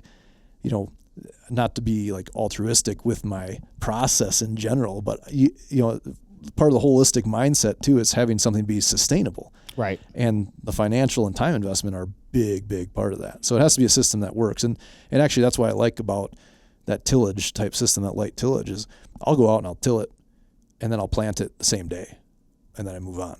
And, right. And we're good to go. So, and a lot of it's timing too. You probably wouldn't want to do that early in the year because you're going to stir up a lot of warm season seeds, like a warm season biannual grass like foxtail. Yeah. You had a lot of foxtail the first time you did that, right? Yeah. Or maybe you get a lot of ragweed or something. Ragweed's got a lot of food value for wildlife as well, so it's not the worst thing. Foxtail, you can get in there and mow that, it'll kind of die off. But the bigger thing is, if you're not, like we talked about earlier, removing competition, then whatever you're trying to grow there isn't going to grow. Right. In worst case, with food plots is it'll germinate, it'll grow a little bit, and then it'll die off because it's not getting the sunlight to keep growing. So all things to consider, again, every situation is different, and that's where we work through that process. We look at the scenario, everything from the budget, the landscape, what do you need to grow? There's a lot of properties. I would say realistically, most of the properties I'm on, I either shrink down the number of food plots they have, or they'll come into it with a mindset of like, oh, I can do a food plot here, here, here, and here. And I'll be like, no, let's just focus on one or the other, or maybe smaller plots. And I work with a native seed company out of Iowa, Hoxie Native Seed, and they grow the bulk of their own native seeds, and they put together a native perennial food plot, which is awesome because we'll go in these food plots and we plant like 20-foot buffer strips around them, shrink down the amount of cultivated space, Right. bring back more native habitat that has, not the same type of food value, probably more food value in general because it provides it throughout the bulk of the summer, but it's not going to stay as green and palatable late into the year. It will go like deep into October, but it conditions deer to spend more time in that area. And then when everything turns brown, we still have our green food plot that meanders through that area, and there's advantages to that. But again, every property is different. Your property, your main food plot is limited by space. So in your scenario, the best thing you can do is peel those edges back like you've been doing to get good woody hardwood regeneration or shrubby regeneration around those plots, and then those native forbs and stuff are going to fill in. You're going to get, you probably already have like goldenrod and stuff like that around there. That's all really good deer food throughout most of the summer, and then it loses value throughout the fall. But that's where your food plot steps up and supplements the rest of your habitat, keeps the deer flowing there in the time that you want. How long have you had that property, Josh? About 3 years. About 3 years. When did you start working with Thomas on it? Was that 2 years now? 2 years ago, I think. Yeah. Yep. What things have you seen like make the big difference? Like what thing you're like, we did that? And that's pretty noticeable. I think the main thing would probably be the main food plot, and then Okay. how he helped me basically like get in my mind like controlling somewhat of the access based on winds. So I basically, not only did I make it bigger, cut a lot of like trees down in it to get more of a solar surface. I took all of those trees and brushed up the entire southern edge. Mm-hmm. And then I have, a portable stand probably within 35, 40 yards of a main like trail that they're going to come in. And then an actual box blind that's more of like a gun hunting blind with a water hole like right on the edge too. Oh, So, okay. Gotcha. Yeah, that'd probably be the main Yeah, thing because that I've seen. your main bow hunting stands in that setup are not over the food plot, really, right? We set that up where you're hunting the trails leading into the food plot, so you're kind of hunting the plot, but you're hunting the trails coming. Yep, and into like the plot. not very invasive. Yeah, and then the other thing is just honestly access. Like he's taught me a lot about just like patience, timing, and then like quality sits over quantity. Yeah. Because I think ever since I've been bow hunting, it was like literally my college schedule was around it, right? Like how many sits can I get in? And like that's great. We all love hunting, but now it's like I'm having less and less time, right? But it's like I'm having better sits, and there's less of them. So sometimes less is more. The pressure thing has been huge. So yeah, kind of a combination of all of it, but like I just enjoy the process and enjoy the work too. So well, and that's, I could argue that at least what I feel is the biggest value that I bring is helping with the plan, right? You lay out that plan, especially every year life gets busier. You throw kids into the equation, and when you only have X amount of time to invest in this, when you have that time, being able to look at a clear checklist and be like, okay, this time of year, these are things I need to get done, versus like, okay, now I got to plan this all. Like, what should I do this weekend? What equipment do I need? All this stuff. So actually a big part of what I do is the project management side of things. And I'm really close to releasing this software package that I've been working on for a while with a bunch of developers that's designed specifically for this stuff. It's nothing fancy by any means, but just an easier way, because you're out on the property and, we'll have our main project list, and I break things down under macro and micro projects, right? Your macro improvements, the bigger ones like logging, you can throw tree planting in there. Excavation's a big one. Things like logging and excavation, especially, you want to get those done before you go crazy with most of the other stuff, because it might reset what you've already done. Sure. So we don't want to invest a whole bunch of time and money planting stuff and then have it damaged, right? But then we have our macro improvements and our micro improvements. And like I was saying before, every year is a building year. And you should always be thinking about improving or tweaking setups, whether it's like, oh, this tree stand needs to be moved just a touch more in that tree so I can get a better shot angle, or, trim that branch, all the way down to, again, the food plots. There's 6 trails coming in here. Let's plug a few of these holes, or, whatever it might be. But having those checklists and task lists with that project management side of things, you're out on the property and you can kind of reprioritize or look at the time of the year, what your priority is, or you're adding things to it. And a lot of projects will have many tasks in line. I was talking about this morning of, what I would say is an access route project for a particular client is requiring some specific permits from the DNR because there's a waterway involved in it, and it's kind of twofold, where it's an old waterway that's starting to wash out just at random, and I want to fix it and get it seeded down so it stops eroding. But at the same time, by doing it, we have this really good access where we can basically walk up this ditch and get in the back door of this blind in a really awesome spot. Without that ditch there, the deer are bedded up on these hills, basically have stadium seating looking down. Right. So we really need that for access. But again, it's a fine line. You walk dealing with permits and stuff. And I'm not against that by any means. I mean, this is a gorgeous watershed. It feeds right into a really popular fly fishing stream in the area. Mm-hmm. So the last thing I want to do is be responsible for adding impurities or anything into that water system. So we're doing it right. There's just hoops to jump through, but that's one of those projects where it's like, oh yeah. I mean, did you tell the DNR that there's big deer at stake though, or they didn't? Yeah, are they aware? Yeah, they should be aware. I think that's that'd be part of my pitch. Yeah. At least. Well, see, I tried to frame it. I try to be as open and honest as I possibly can, because you just don't know, especially now. And I'm not saying like I'm a big name in the industry by any means, but I've had it multiple times where I'll like cross paths with a DNR person and they'll be like, oh yeah, I followed you on Instagram, or I saw this or I saw that. So when I'm talking to them on the phone or sending emails, and I'm like, first priority is we want to repair this watershed. It's the old drainage ditch, but now the water's kind of moved through it. It does flow through there from time to time. And there's a couple little seeps in the lower end of it. I'm like, we're not going to disrupt those at all. We're going to be off the edge, but primarily I want to fix this so it stops eroding. And by doing so, I want to create better access to a hunting location. So I just throw that out there because this particular spot, I've got a lot of good video content, and I can't wait for this to develop and pull it all together. It's just a really unique situation and a gorgeous, gorgeous property. And again, without that access, we couldn't get there. Again, back to every setup being different. This spot in particular, you could not hunt it without a box blind, and you could not hunt it without this access, this ditch access getting in. The combination of those two puts this stand location right in the middle of this major travel corridor on a secluded food plot on the back end of this valley. It's basically a big coulee that comes down.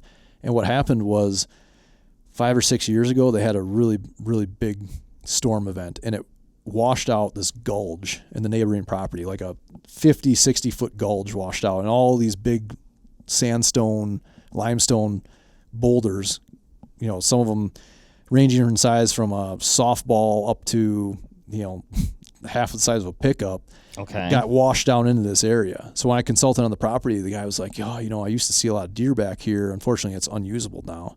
Like, well, time and money, right? Anything's possible in this day and age. So we got in there with some heavy equipment. I actually just rented a loader, a big front end loader for a day, moved all the rocks off, and used the rocks to create this big berm and fortress around this box blind area. So it's really cool. We call it the rock plot. And then I just kind of cleaned up some of these other spots that had washed out and used that, spread that out. So we're getting a good food plot growing there. And again, we just kind of have to put the pieces of the puzzle together, but it's just such a gorgeous spot. I mean, this property is the reason why I do what I do. Hearing you describe that scenario, I was getting pumped up over here. I'm like, oh yeah, that sounds painted awesome. a pretty cool photo in my head. Yeah. Well, and when imagine being out on a property like that, just doing any work in general, right? It's always fun, especially when it's your own property, right? But this property, I was there all spring planting trees and doing edge feathering and stuff like that, and there's pheasants cackling down the valley. Someone, I think, must dump them. But I talked to a couple of neighbors, and they're like, yeah, no one's released pheasants here in quite some time. So they've established a population. But anyway, pheasants cackling, turkeys gobbling, songbirds. Look across the valley, pretty much all hours of the day, deer are down in that food plot, that rock plot. And like I said, gorgeous trout fishing stream. It's one of those properties that we want to work really hard to preserve. And, at first glance, and every bit of it looks really gorgeous. My eyes see all the problems, right? I mean, whether it's trained for that, call it a flaw or an advantage, it's completely overrun with invasives. All the grasses are cool season grasses. Most of it was heavily pastured, and we still are working with the farmer that pastures it, and we're just rotating through there a little bit differently.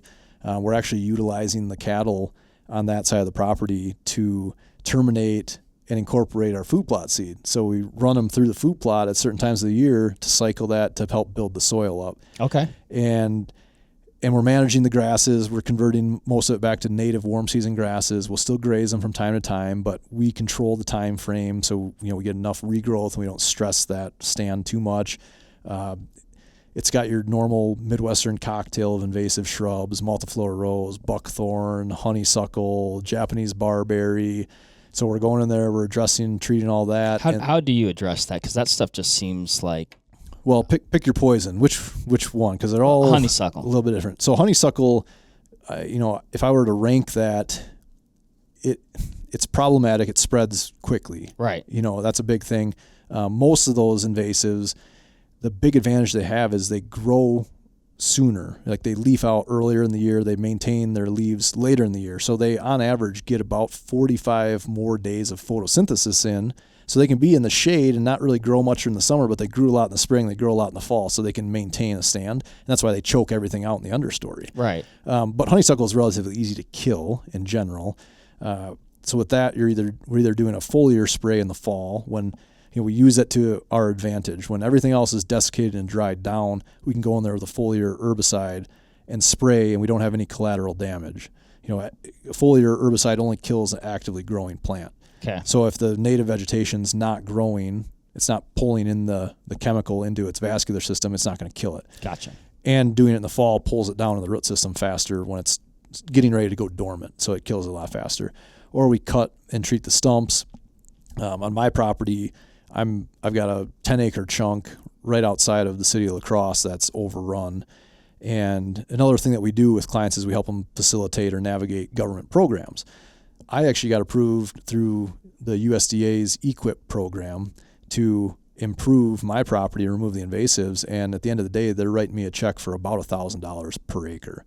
Now, that seems like a flashy amount. When it's all said and done, it's probably about 50% of your costs in an area like I have. But it's something. It's better definitely than nothing. Helps. Yeah. It's a lot of work, but it definitely Correct. helps. But a lot of it really goes to the long-term management. And I tell my clients this all the time, like if I could snap my fingers and change this to that, this would be awesome. Just trying to get them to visualize the bigger picture. If I could snap my fingers and change all this honeysuckle to dogwood and elderberry and viburnum shrub cover, now we have the same level of cover, but we have food value. Yeah. Right? The habitat's food plus cover. Invasives, just cover, no food value. Pure switchgrass, just cover, no food value. A pine stand, for the most part, just cover, no food value. So the combination of the two is what creates really good habitat. On the other side of that, a food plot, just food, not cover. An ag field, corn might have, again, some cover element to it, but for the most part, soybeans, alfalfa, just food, not cover. So that's half of that habitat equation. Separating the food from the cover creates a lot of movement on your property, but it's not high quality habitat. So honeysuckle, cut and treat, and the same goes with like buckthorn and stuff too. You can basil bark treat it, where you use the right chemical and you rub it on the bark at the right time of year and it draws it into the vascular system and kills it. The bigger thing, however you initially remove the invasives, comes down to long-term management. And that's going to come with a certain level of disturbance, strategic disturbance, right? So fire is a big one. Fire can set back the bulk of our invasive problems once we get it to that manageable level. It might not kill them all entirely. Fire does a really, really good job of managing Japanese barberry. And I don't know how familiar you are with barberry, but they sell it at every big box store still, which is like the most disgusting thing I see when you go into like Menards or Home Depot, and you've probably seen it, to be honest with you, and nothing against the landscaping crew here, but there's probably some planted around these buildings because it's a very, very common landscaping shrub. Okay. It's thorny. It gets green leaves in the summer, these deep burgundy colored leaves in the fall. It has little bright red berries on it that attracts birds. Birds eat them. They fly off in the woodlot. They poop them out. They spread them. A big problem with barberry is it creates thickets that harbor rodents, specifically mice that carry Lyme disease. So there's a lot of research showing that in areas with a prevalence of barberry, there's an increased rate of Lyme disease. Wow. So, but back to the management side of it, it's not very fire tolerant.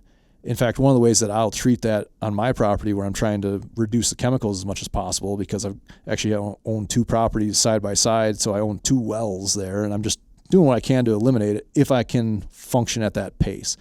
Going out right after a rainstorm or even during a light rain with a weed torch and a propane tank and just toasting it kills it. Okay. Or the big thing with fire in general is you have to have enough fuel load to carry a fire. So you can't run fire through closed canopy forest. There's no fuel load there. Right. And a lot of these invasives are growing there. So what I'm actually doing right now on my property is I've got 7 goats that I'm rotating through this brush. And actually I just went through phase 2 in the recent paddock last night. Phase 1, mark a perimeter, fence it off with a mobile, like a woven electric netting. And when I do that, I'm trying to be strategic. Where I'm mowing this path is most likely going to become a fire break or a deer trail when it's all said and done, if it's not already a trail, right? So I run this fence, put the goats in there. 4 or 5 days later, they've defoliated everything that they can reach. And actually, surprisingly, they don't touch a lot of the natives growing on the ground, which is nice, but they will eat every leaf that they can reach, because goats are browsers, not grazers. Sheep would be grazers. If you want grazers, you throw sheep in the mix. So they defoliate everything. Then I go through and do my TSI. And what I'm doing is I'm going through and I'm basically pollarding. A pollard cut would be a taller cut. So I'm cutting those trees off, the invasives, at that level that the goats can reach up to. What does TSI stand for? Timber stand improvement. Okay. Yeah. FSI, forest stand improvement, based on goals. People generalize and say TSI when realistically a lot of them aren't managing for timber down the road. Timber would be the harvestable element of it. But forest stand improvement, timber stand improvement. So when I'm going through there, I am cutting those invasives off at the browse level. And what's happening now is those goats have defoliated. They've removed the energy source and the energy creation from those trees. So now that plant's going to have to regenerate to collect solar energy again, right? It's going to have to grow new leaves and new shoots off of it. If I cut it flush with the ground, it throws up 50 shoots. And now if I don't come back there and manage it, it's a problem. If I cut it off high, it throws those shoots off roughly at that level. So it's easy for me to come back in and cut it lower again. And I'll do that in 2 to 3 cuts. I can deplete almost all the root reserves from those plants, and they don't have enough energy to grow back the next year and kill them without chemicals. A little bit more intensive, not that much more, but chemical is the most efficient as far as one pass and done. But it's really not foolproof either, because it's hard to get all of them in one phase. And then even after that, you get seeds in the seed bank that are going to grow. So there's a lot of retreating one way or another. But basically, I'll go through there and cut the invasives. And then while I'm there, I'm looking at the other trees. If there's a component of harvestable timber, we're going to come back in, we're going to remove that. And then we're going to do the rest of our TSI. If there's not harvestable timber, then I'm picking and choosing what I want to keep alive and what I want to die to provide more resources for the rest of the stuff. And I'll just go and I'll girdle them with a chainsaw. Again, I'm severing that cambium layer, and it's when you do it in the summertime, you can see it happen pretty quick. You get it. I just did a bunch of shagbark hickory that were like 6-inch diameter trees. Okay. And I'll girdle them, and within 3 days, all the leaves have wilted and started to fall off in a lot of situations. Or maybe I'll cut it down. I'll flush cut it entirely. This particular spot is a little pocket right out my back window that I can sit at my kitchen sink, and I can look right into the woods there. It's this little bowl. I've got a little water hole back there, and actually it's close enough to my house that I took one of these earth ponds, these fiberglass water holes that are actually layered with topsoil on the top, so they're textured, tapered sides. The deer love them. The birds can go down in them, play in them, whatever. But I actually took that, turned it upside down, and taped pipe heating cable to the bottom of it. So, and then I put an insulation layer there. So I just plug an extension cord into it in the wintertime, so I keep this little water hole thawed out all winter, and then the deer just funnel through there all the time. But this spot in particular, I'm trying to open up I'm trying to go like pure savanna here. So I don't want that hickory to regenerate. I want oaks around the perimeter and within, and I'll burn it at a higher prevalence.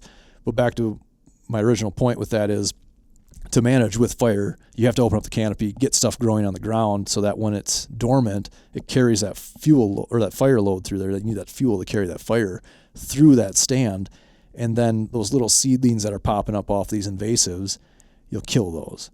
And that's the thing is, by the time most people notice an invasive shrub, especially on their property, there's probably already been a few years, if not a few decades, of seeds getting in that seed bank, and those seeds can sit dormant in that seed bank for as long as we know, essentially. Yeah. So that's where it's important to get rid of them, but it's equally or more important to understand long-term management practices. Yeah. Right. And that's what we see with most situations, is just pure neglect, right? Like, we have this idea that if we just leave it alone, it's better off than us going in there and touching it, which, in a lot of situations that might be true, but we're past that point now. Right. With, all the problems that we're facing, we are the land managers. We've removed the animals from the landscape to a point where they're no longer managing the land for us. So we have to step in and fill that void. Yep, absolutely. Using fire earlier, you said that oaks are resistant, but does that include those like super young oaks as well? The super young oaks are going to get top killed. But again, if you're staggering your fires, so your fire is going to dictate what grows there, the timing of the fire, the duration, or the frequency of the fire, I should say. So if I burn every year, in the spring of the year, I might encourage a lot more warm season grasses to grow. In the spring of the year, when your cool season grasses are up, and you guys have this beautiful prairie around you, do they burn that? I think nearly every spring, at least every spring or every other spring, they burn it. Yeah. Yep. So you probably see that timing, and it's probably getting to the point where you don't see as much of it. But the first thing to green up is the cool season grasses, which there's very few native warm season grasses, and a lot of them are actually annuals that would grow and produce seed and drop, and eventually it would come back in. But for the most part, we're seeing invasive alien cool season grasses that were brought here for pasture purposes, which we could go down a whole other tangent. There's a lot more food value during the summer months from warm season grasses, but in the cool season, it does make sense. So every situation is different again. But if you burn that, when you have a nice thatch layer from the dormant warm season grasses, but your cool season grasses are up 4 to 6 inches, it's going to stunt them or kill them. And then and it also is going to warm up the soil surface. So your warm season grasses start growing sooner, and then they get ahead of them, and then they ultimately outcompete for resources and choke them out, and it diminishes that stand. Now, on the other side of that, if you burn later in the year, like a fall burning, that's going to reduce the amount of grasses and increase the amount of forbs in that stand, which it's a hard thing to explain to a hunter. And I say, yeah, this year we're going to burn off that spot, but next year it's going to be really good. Like, so this hunting season is going to be black, but next year it's going to be good. Yes. So again, thinking ahead, there's different stages. When it comes to the forest stand management or timber stand management with burns, like I talked about earlier, those oaks can tolerate top kills, a lot of top kills. So if you're only burning every 5 years, maybe 5 to 8 years, depending on the stand, maybe you burn more frequently in the beginning because you're trying to wean out a lot of the maples or box elder, whatever it might be, or just other herbaceous growth. Then you just reset that oak, and then when you give it that gap of time, it's got this root system where it can take off. Okay. And then once they get, I forget what it is. I think it's like 2 to 3 inches in diameter. Then they become significantly more fire tolerant, and at that point, it's still okay to kill a certain percentage of them. If you have a call it a thicket, it rarely happens this way, but say you have 100 oak saplings in a certain stand. 100 of those can't survive and produce a quality habitat, because now you're right back to creating closed canopy. Exactly. So if we can kill 50% of them the first year and maybe another 10% the next round, 5-6 years later, now we're getting back to where we're having staggering stages of growth.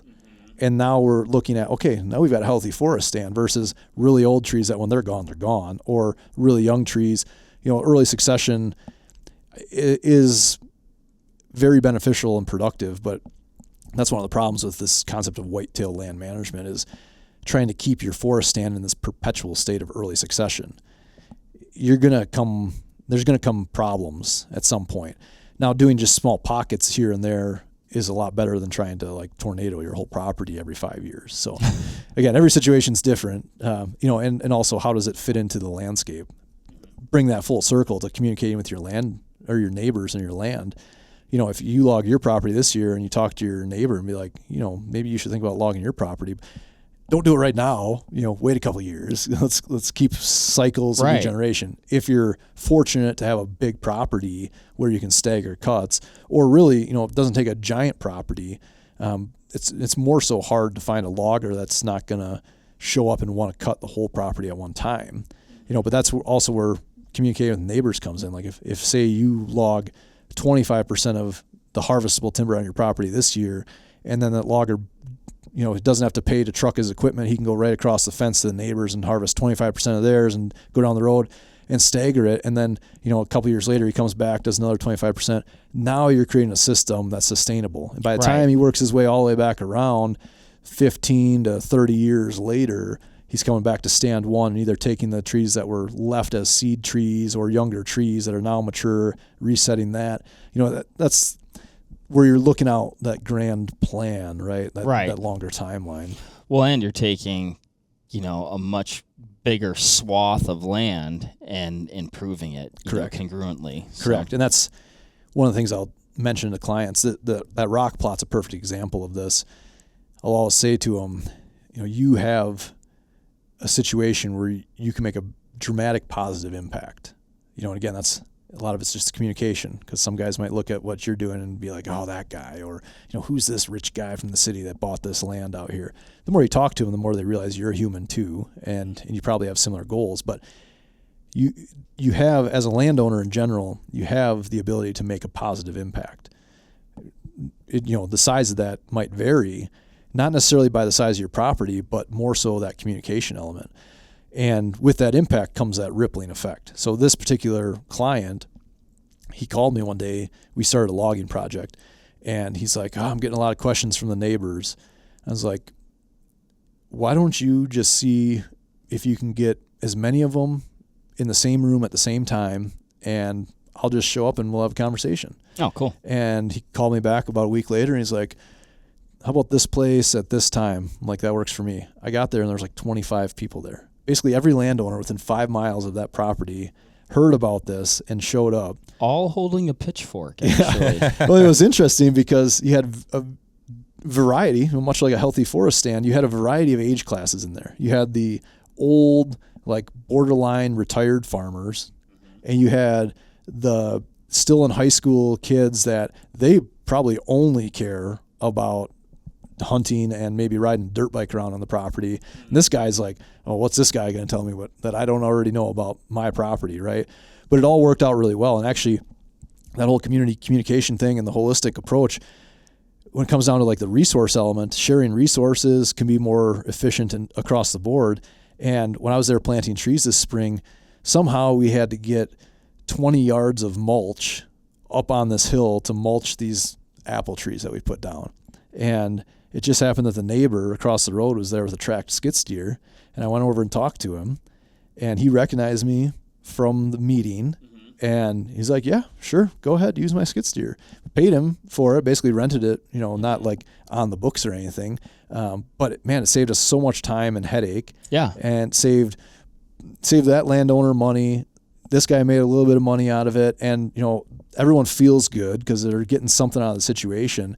But if you don't have those relationships, it's just like, man, it would sure be nice to have that machine, but I'll just, schedule this out a couple of weeks and pay $1,000 to rent this machine for the day when I really only need it for like 2 hours, so it always works out in that way. But again, it comes back to that communication element. Well, and with so many things, it just seems like that initial hump of just that initial calm and having it be a positive interaction just sets the stage for just so many things down the road that are just like basically, oh yeah, I remember you, yeah, come on over, but if you don't have that. Correct. And how many, whether it's a neighbor or any other relationship in your life, how many of those times are there scenarios where there's that person that you want to approach but you don't, and the longer you go without approaching them, the more awkward it gets, and both people are playing out stories or scenarios in their head of what that guy's thinking or what that guy's doing, and this particular client is a dentist, right? Great guy, very active in the community, but he didn't grow up in that valley by any means, so from the outside or from the inside looking out, however you want to phrase that, a lot of those guys look at it like, oh, again, here's some guy that was able to afford this big chunk of land in this area. What's he going to do to it? And the advantage I have, I guess, this is where the Whitetail Ambition really comes from, right? My core reason for this is the habitat. The Whitetail Ambition, again, is that excuse. So most guys in that scenario hire me. They want to kill big deer. They see those pictures. They've seen my track record. They know I can kill big deer. I can help them kill big deer. But by the end of our day walking the property, they're more excited about the habitat as a whole. And that's, as soon as you understand that, like, man, if we have really healthy habitat, that's going to produce A, really big deer, but B, it's going to set us up where it's producing big deer and songbirds and turkeys and whatever else you want to do with that property for as long as we manage it that way, versus going in and doing all these things and manipulating it but not really managing it long term. It might produce deer short term, but the health of that property degrades. Now all of a sudden you're losing songbirds. I mean, we're in the middle of this mass extinction right now. We're losing all these game and non-game species, more of the non-game species than anything, because those are the ones that the hunters aren't paying as much attention to. Right. We've done a lot of really good work in conservation to save these game species, and a lot of them actually are relying on these non-game species to manage these ecosystems as a whole. So that's where we take that holistic approach and really look at everything like, okay, we do all these things, we're going to kill big deer. You can have your cake and eat it too. I mean, that's the beauty of it, right? I mean, I love big deer. I get excited about big deer. I rarely shoot big deer. I think I've got a couple strong mediums under my belt. But it's really cool to be able to like, wow, that's my passion, but also these other benefits are things that I do genuinely care about. Like I always say, like hunters, I mean, we're amateur biologists, we're conservationists. We care. Yeah, I'm out here to hunt big deer, but I'm also like paying attention to the birds, and I care about the birds and care about the ecosystem, and that just the A to Z nature of nature. And it's just really cool to hear how, like you said, I mean, you put it perfectly. You can have your cake and eat it too. Yeah, and the big thing is there's very few people out there willing to invest the time and money, like Josh, into a property just to watch birds, right? We'll do it for that motivation. Mm-hmm. And then while we're out there, we're enjoying the birds. While we're hunting, we're enjoying the birds. And, again, we go back to the science and all the studies that associate the sound of nature with healthier mental state and physical state. And this is all through evolution. We grew up in this environment. We've disconnected ourselves from it. But now we're at a point where all these ecosystems are at risk. The climate's changing, and we can argue the reason behind it. My bigger concern is the ecosystem crisis that we're under when we've completely destroyed pretty much every single ecosystem. You take Iowa is a perfect example of it.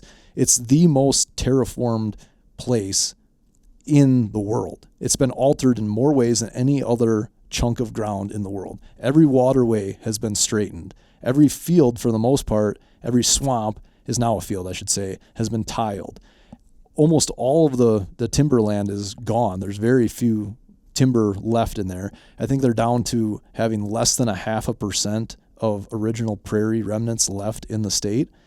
And then when we get all these rains in southern Minnesota and western Iowa, and that water has no place to go because it goes straight into the ground, straight into those drain tiles where it would normally hit these spots, and it would soak in real slow and end up in the water table, eventually make it, maybe in these rivers and streams at some level once the ground's saturated.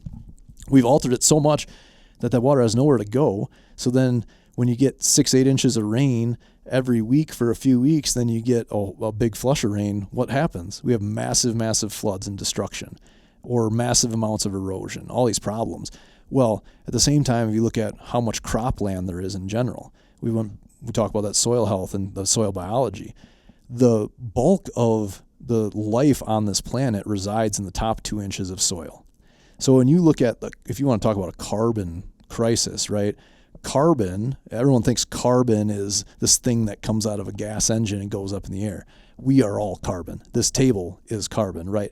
Pretty much anything that's naturally occurring has a pretty strong component of carbon. So the amount of carbon that would normally be banked up in the soil life that's not really there when we don't grow a crop over the winter, we don't have a cover crop in there protecting it or feeding that biology, that's ultimately in the atmosphere too. And why is that? It's because we have removed all these ecosystems and altered them all from more of an exploitative perspective. So all these things come into play, and there's a lot of good argument to show that the destruction of these ecosystems is resulting in this chaotic weather patterns and inconsistencies in these weather cycles and seasons that we haven't seen. But again, when you have healthy ecosystems, that stabilizes everything. Homeostasis, right? It's like when your body is healthy, that state of homeostasis, it can fight off changes, right? You go outside in the cold, it doesn't bother you nearly as much. You get in the heat, it doesn't bother you nearly as much. When you're sick, you go outside, oh man, I am so cold. Right. I just feel uncomfortable. You don't have that baseline anymore. So hunters are the very few people out there, first and foremost, that are willing to invest the money in the land in general. And then secondly, willing to put the time and money to get that land back to a healthy ecosystem. And I don't care if their main goal is to kill deer or if their main goal is to watch birds. I don't care at the end of the day, right? It's the same goal. We're all on the Common same goal. Yeah, we're all on the same team here. So that's why I do it. And I mean, I've met some incredible people over the years doing it. And again, a lot of it, I think in general, the general public is not necessarily to blame for one perspective or the other. It's just an educational thing. And that's what I see with most of these clients is they come to me and they think, I got to plant miscanthus grass and I got to do a minimum of 10% of my property and food plots. And I got to do all these things to kill big deer. I'm like, well, yes and no, right? Again, like every situation's a little different. There's certain tools that we can utilize at our disposal. But ultimately, if we fix the ecosystems, focus on diverse native habitat, and then we'll add in supplemental food sources or supplemental attractions to pull deer through the most huntable areas on the property, keep the pressure off, we set ourselves up where we can reap the benefits of all of these improvements that we're doing. Very cool. Very cool. Thomas, we've covered a lot of ground on how a person can impact their ground. If they are more curious, how can they get a hold of you, get in touch with you, and check out and see what you got going on? Probably the easiest way is the website, theuntamedambition.com /Whitetail Ambition if you're specifically seeking habitat improvement for hunting. You can find me on Instagram. Got a couple different handles on there, both the Untamed Ambition and Whitetail Ambition account. So you can find everything you need through there. Feel free to shoot me a message. Feel free to shoot me an email, thomas@theuntamedambition.com. Or you can call in Vortex, and there's probably about a half dozen people here that could probably direct you towards me too. That's true. They can vouch for you. Awesome, man. Well, I appreciate you coming by, spending the time, taking the time to talk with us. Man, tons and tons of great information there. Really cool stuff. So yeah, thank you so much. Thank you everybody for listening. Like Thomas said, man, if you want some help with your place, give him a shout, reach out. I think he's the man for the job. Until next time, happy hunting and shooting. Josh, I think I might try hunting your place actually now because it sounds like it's really Come good. on over, man. All right. Bye, everybody. There you have it, folks. Thank you very much for listening. As usual, give this video a like if you liked it, comment something below, and give us a subscribe to the Vortex Nation podcast channel. It would mean a lot to us. Also, why don't you give us a follow over on Instagram while you're at it, @Vortex Nation Podcast.